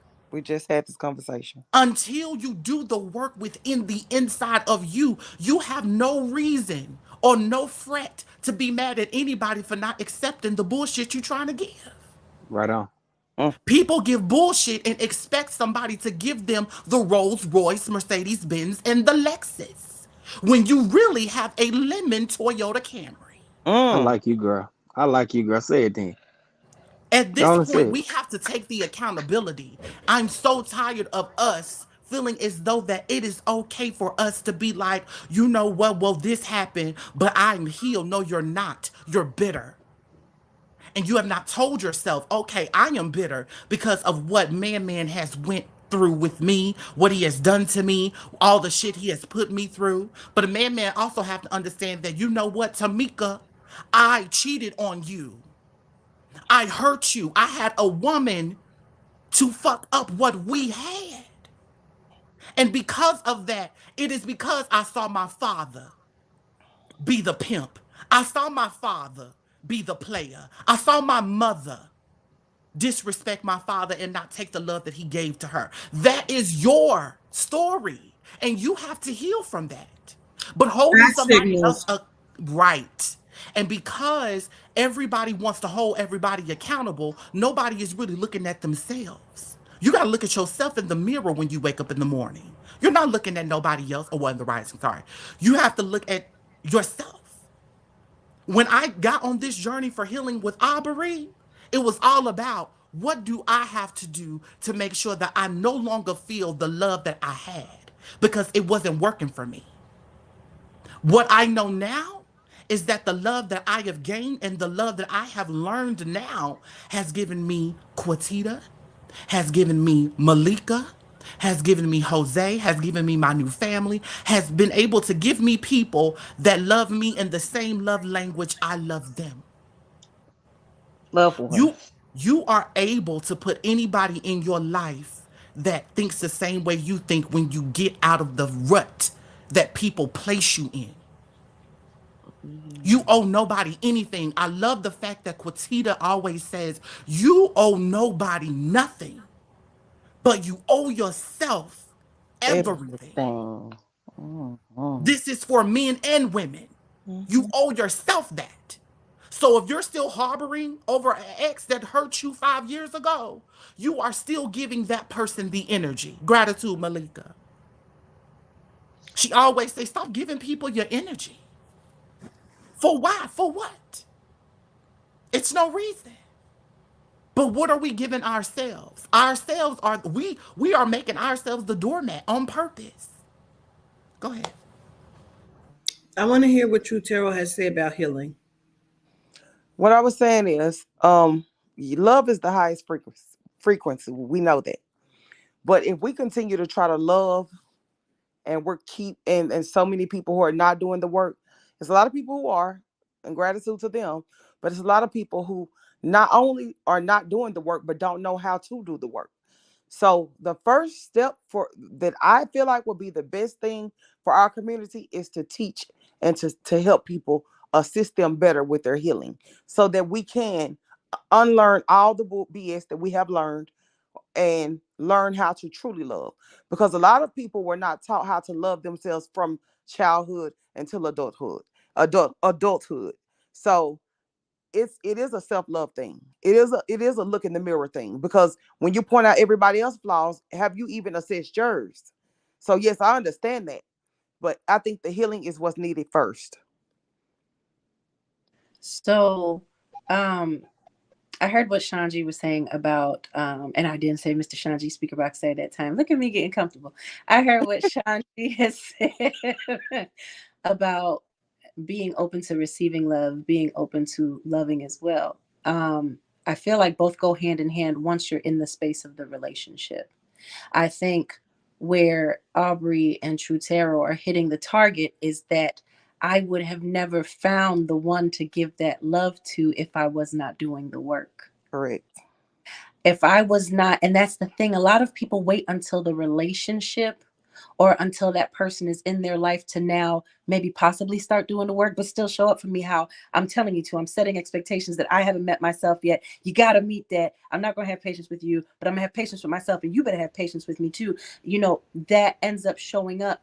And to what you were just speaking on, True Tarot, as far as doing that work and what's necessary in the community, this is why I give so much gratitude to my friend Quatiter and to Nini and the other ladies at the retreat for pushing me into my soul purpose, because that is the basis of Grand Rising.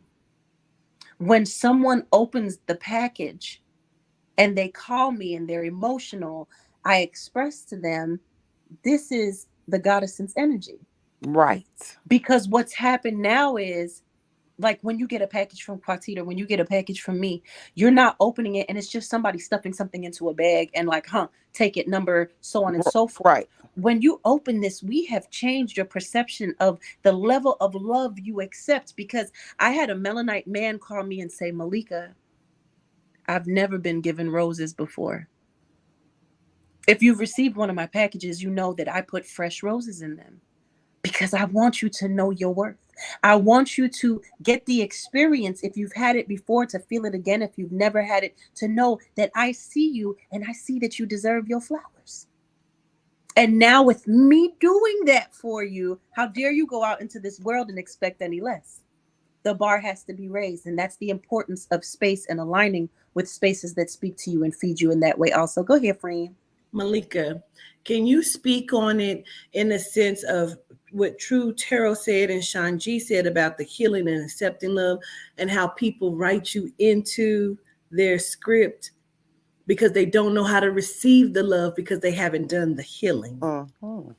Okay, so what Quatita is speaking of, what the governess is speaking of, listen, y'all, to the people who are new, Quatita is my nickname for the governess for Quatita. I mean, Quatita, look, I always put the ER on the end. Anyway, what my friend is speaking of is a conversation that we had about a week ago, where it had dawned on me. We've always spoken about the abnormal being individuals normal. And I spoke about this the other day, where an individual will be in a house and you walk into that house and it has an odor and you're like, you don't smell that? And they're like, no, what are you talking about? Their abnormal has become their normal. So a lot of people show up in this manner in relationships. And what happens is they come with such a level of toxicity, but they know what it is that they've been craving. So when someone who's able to give those things that they've been craving appears, it's like, hold on, let me hold on to you. Let me grab you. Sometimes that shows up in regards to the bat signals as energy vampires. Other times it shows up as someone who really wants that experience. But what will then happen in the process is, because they can't match what they feel is required to have the experience in its entirety, they have to make you toxic. They have to make the situation toxic in order for them to truly get the feeling that I can love in this space, because you're not abnormal enough. Again, the abnormal I'm speaking of is their normal. So they're trying to convert you to the trauma that is them. They're trying to convert you to the toxicity that is them. And they will write you into the script, into their script. They will write you in as a reflection of the monsters that they are running from. Exactly. So that they can feel comfortable with being in this space now. And so that's what Quatita is speaking of. And I feel like it's very dangerous, because you have some individuals that are showing up and really just want you to feel good. And we have this idea somehow placed within us. It's like that nothing good comes for free. What?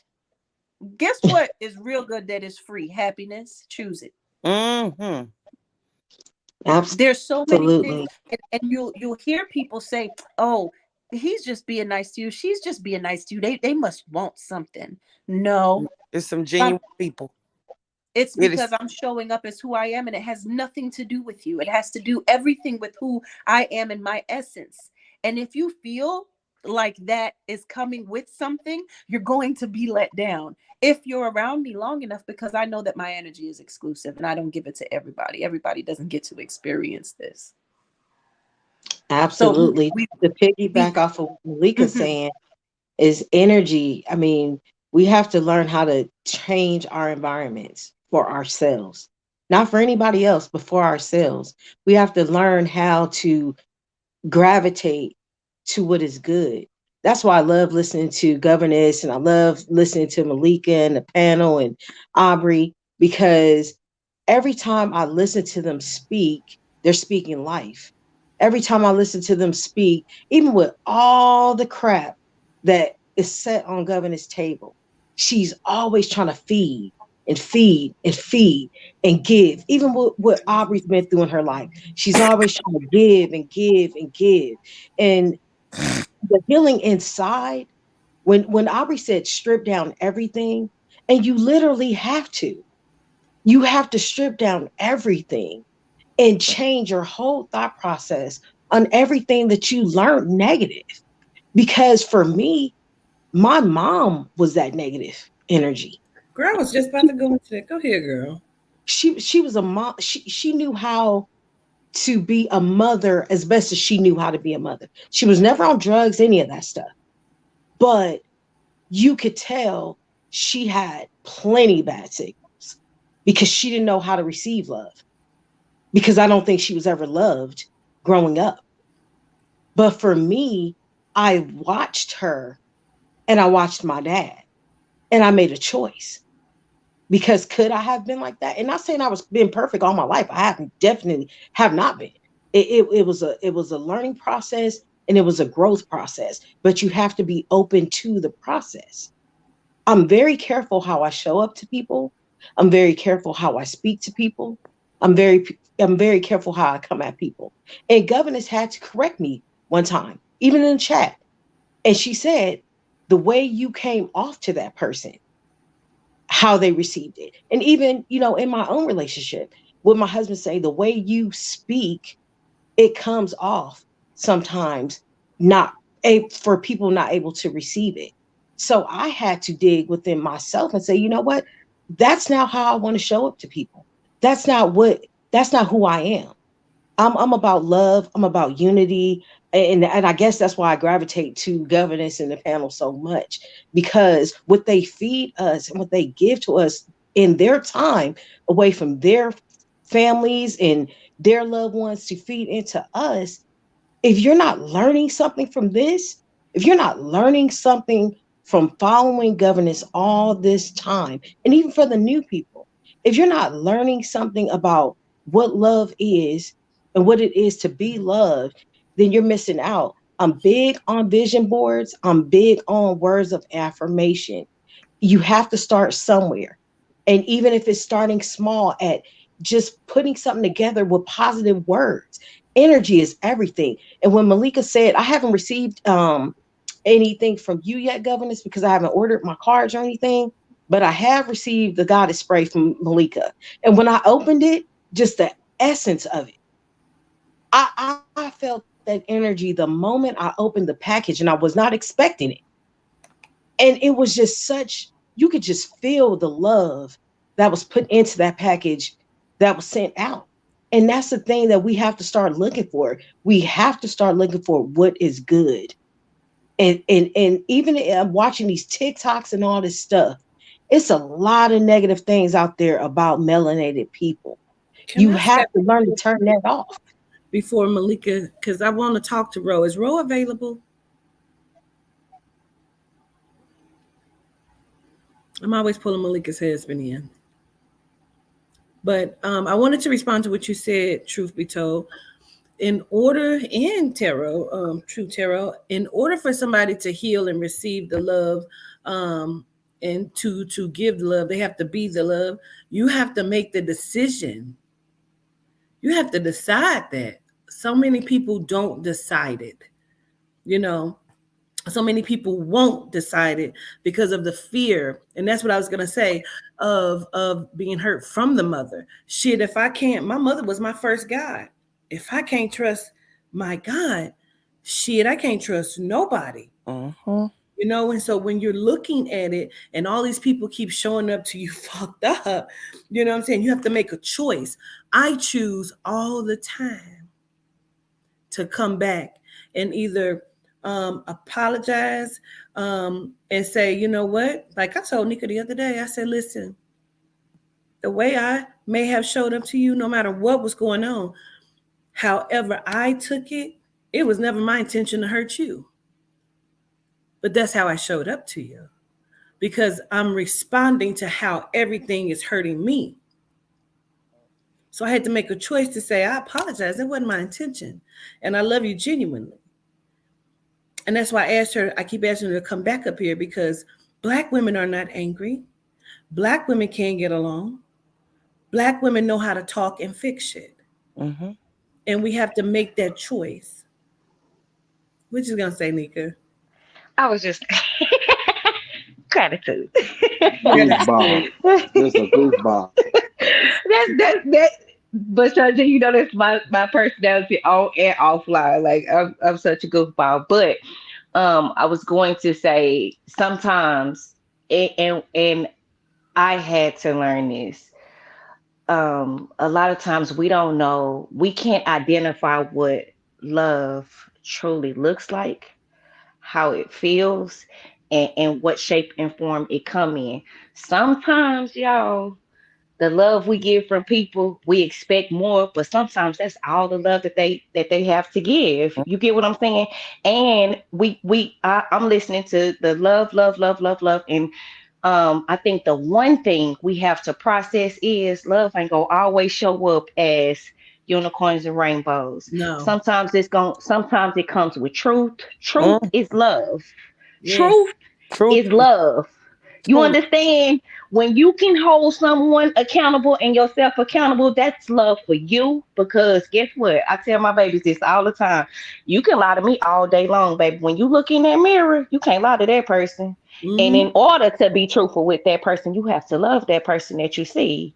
So I think this where people get like, where the scale gets kind of off balance at, because we really want everyone that has done their healing, and I show gratitude to everyone who has done their healing process, because I know it was a long, heavy road. But what people are seeing is healed, loved ones. You get what I'm saying? And of course we kind of skip some steps because we want y'all to get to where we are, because it's so beautiful. It's amazing. It feels good. I don't care what it looks like, baby, because let me tell you something. I might get up and won't feel like combing this nappy hair, but in deep inside, I'ma laugh, I'ma be giggly. I used to do this with Quatita all the time. I used to send her Snapchats because I was always operating in this happy space of love. And I always felt like if it's contagious and you, because I seen what was happening, you get what I'm saying? And I just always wanted to pass that on because I feel like it's an energy, right? And it's contagious. We know this. But also I dealt with things myself. I just didn't operate in them. I didn't sit in them. You understand? So sometimes love is truth and it hurts. It does. You get Mm-hmm. what I'm saying? In order to be honest with yourself, it hurts you to be honest with you and tell you you're a nasty person. Guess what? Today you woke up on the wrong side of the bed. That don't mean you don't love yourself. You love yourself enough to tell yourself, you know what? Let me redirect and come again. But that's love. That's loving on you. And then we'll look for somebody to love us through that. You get what I'm saying? Or we'll we'll go out expecting someone to love us through a hard day when we sometimes we can't even identify with what love truly is. So I do get the healing and the love, all of those things, but I think it's those in betweens that people are trying to get to realize that love will come with a hard day, love will come with truth, and love will come with some happy days. It comes with happy moments. It does. But being honest, it comes with more hard moments than anything because we got the world telling us that love isn't real. Yes, It doesn't exist. it has to That's be it. accountability. Ro is there. Yes. I'm here. Greetings, Ro. Hey, what's up? Um, I didn't want Shanji to keep being the only masculine. Shared. But I got a question. I don't know how much you've heard or you know what I'm saying, but I know you've experienced you know, melanite women, period. You come from one. Hmm. What would you say to a melanite woman that's looking to heal? Let's look into here. Deep question. First you got to sit with self. Mm. You got to analyze before you step in a relationship with anybody, or even have kids. Say so. Relationship, period. You got to sit with self and analyze self because we all have trauma. We all come from rough backgrounds. Even if we had good backgrounds, it's always some kind of trauma that we're dealing with, from a kid to teens to young adults. So, as a melanite woman, I would give the advice: sit with self before jumping in a relationship with anybody. Analyze one. I have a second part to that question because I'm going to ask Shanji the same two questions, okay? So I have a second part. You ready for it? Yes. Okay. As a melanite woman that may be broken but also want to be loved by a melanite man, what would you tell her would be the most important way or thing that you would need for her to show up in that way? You have to love yourself. That's it. Because you can't love me if you can't love yourself. We can't grow together if you don't know you. Got it. Gratitude. Can I add a third part to the question? And Yes. for Tanji as well? What about the woman that's in the relationship, that's in the marriage? It's been 10 years, it's been 15 years. How does she choose healing for herself as a husband? I'm gonna tap into our relationship. Uh-oh. She couldn't heal me, I couldn't heal her because we had so much trauma in our own. You have to it starts with self, and that's my thing. You have to understand who you are as a person before you can heal anything. So if you in that relationship, sometimes we get lost because we're trying to, I guess, take on the trauma of the other person, your mate, your spouse. Mm, mm, And when mhm. you just, what's that? I'm looking for that word. Adding on to. You adding on to your own. I'm trying to look for the words. So now you're trauma bonding. Yeah. So Back. how you gonna heal when you just putting more damage on top of damage. You're distracted. If I'm distracted with saving you and rescuing you from your trauma, how do I ever heal then? And once we get you to that space of healing your trauma, it's like a scab. I like when you hold my hand like it's that. like a scab. A scab ain't gonna never heal if you keep cutting the top off. Yeah. Let's go, my brother. Let's go, my brother. So you got to heal. You got to heal yourself before you can heal anything. Gratitude, bro. No problem. And he gives me the space to do that. Come on, Shanji. Same I three know I got questions. ADD. Y'all gotta ask me again. Okay. So, what would you say to a melanite woman that's looking to heal? First question. That's the first one.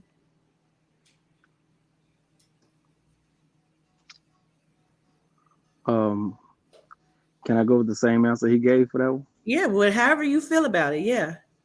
Yeah, you definitely need to fix yourself. Aubrey was correct with that. Okay, so then what would you also tell a melanite woman in a relationship or out of a relationship? What would she need to come to you to have a successful relationship as a melanite woman? What do we need? What do we need to do? Come to me with an open heart and an open mind. Just come with a teachable spirit. That's interesting. I like that. Okay. Well, gratitude, Shanji. Wait, what's my third one? Wasn't it the third one? It was those two, but Malika had added a woman in a relationship. So, like, what would you say to the woman that's in the relationship when she's trying to, Well, okay, I'm gonna say this, and I'm just being honest. I just be wanting to tell women to let me in. Like the same way you have your gift, your governance, right? Mm-hmm. I truly believe in my heart that I was blessed with the gift to love. Like I don't care how hurt you are. If you allow me in, I'm gonna heal you. Like everybody in the chat gonna cry in a minute. Like the fuck. No, I'm just being honest. Like just pay attention to everything I've said today, right? Mm-hmm. And the most important thing that I always say in this live and mine is that I pay attention and I'm willing to learn. Mm-hmm. There's not a lot of men who's willing to listen. Like women. A lot of women, I'm gonna say a lot of people. God, I don't want y'all to jump me again. I'm gonna say a lot of people. Yeah, a lot of people. Damn, I lost it. What was I saying? Somebody help me. You said Willing to learn. Mm-hmm. I said what? A lot of people are willing to. That you were talking about being willing to learn, and then you started saying a lot of women, and then you went to a lot of people. Oh, listening. A lot of people don't listen. Yeah. They listen to wait for the break so they can respond instead of processing everything that I just said. Absolutely. Gratitude. True Tarot, it was a blissful moment to have you up here on this panel. Can you leave us also with some words, please? We're going to go around the panel. I'm just going to say I love us for real. I thank y'all for having me. And let's heal, people. Let's heal, people. Come on, Queen Nika. What words you going to leave with the people, Nika? No, she gonna come in laughing and giggling. Okay. No. I was doing something. Hold on, yeah. Hold on, I'm sorry.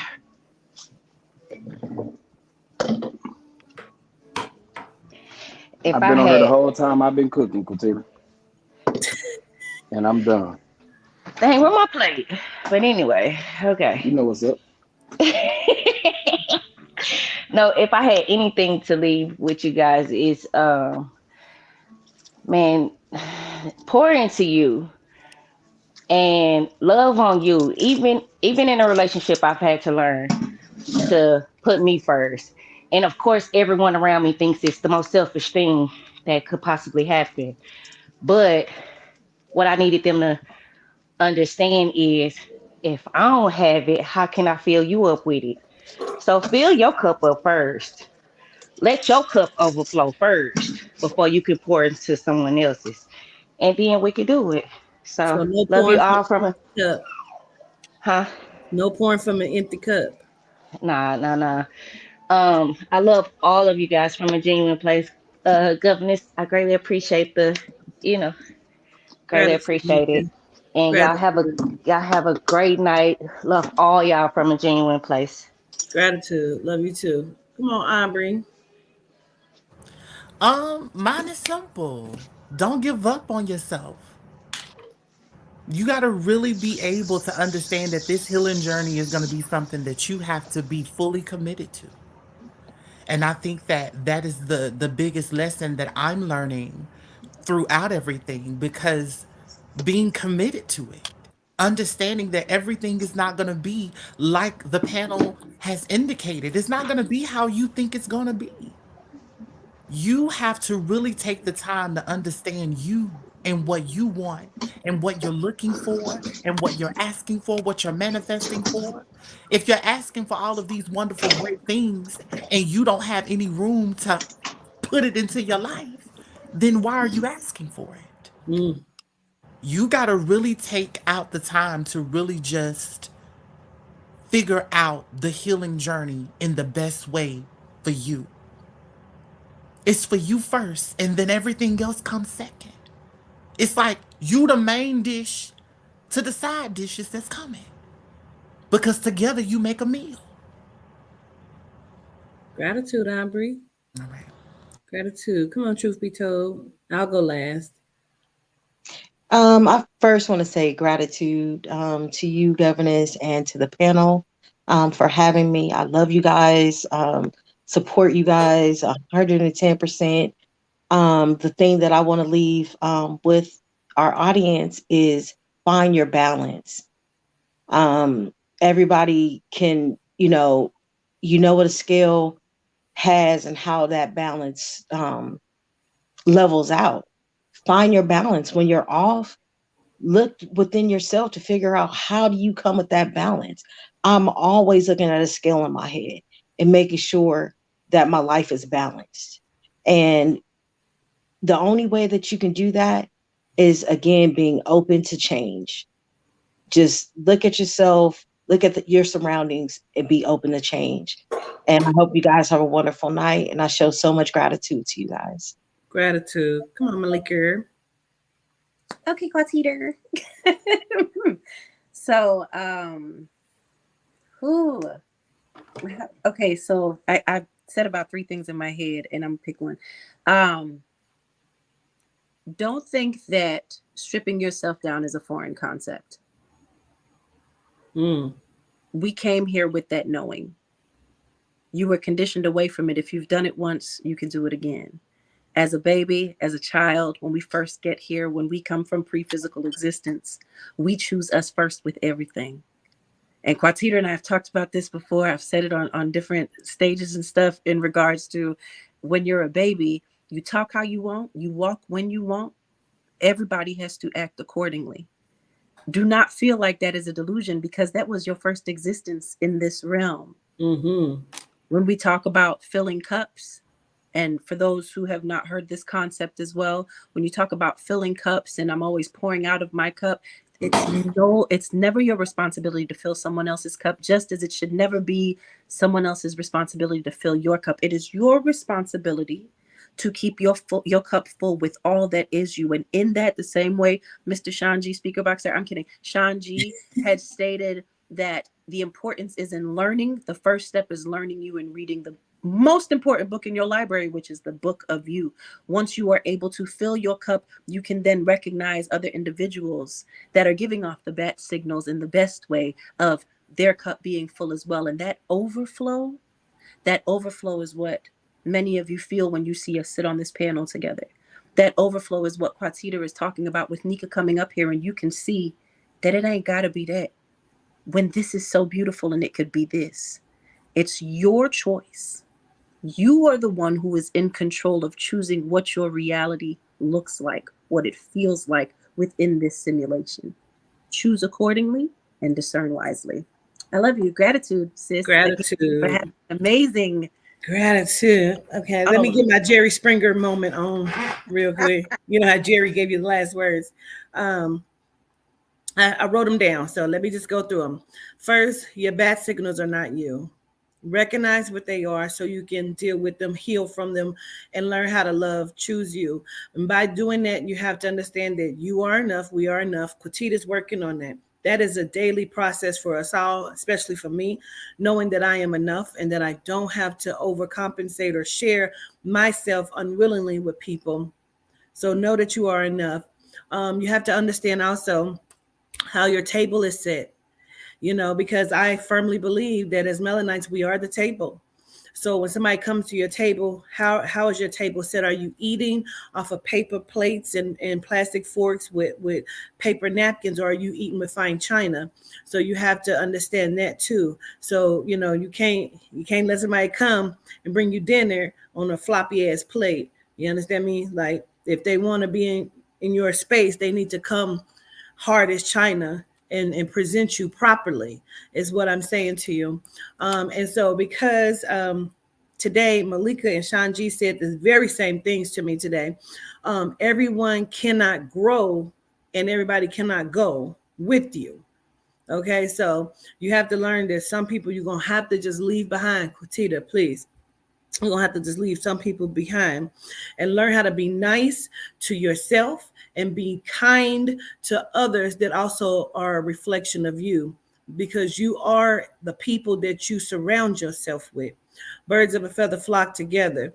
So let me just say that. And I love you all genuinely. Gratitude for blessing my panel and coming on and sharing these words and just allowing us to know that we are enough. I appreciate everybody. Gratitude.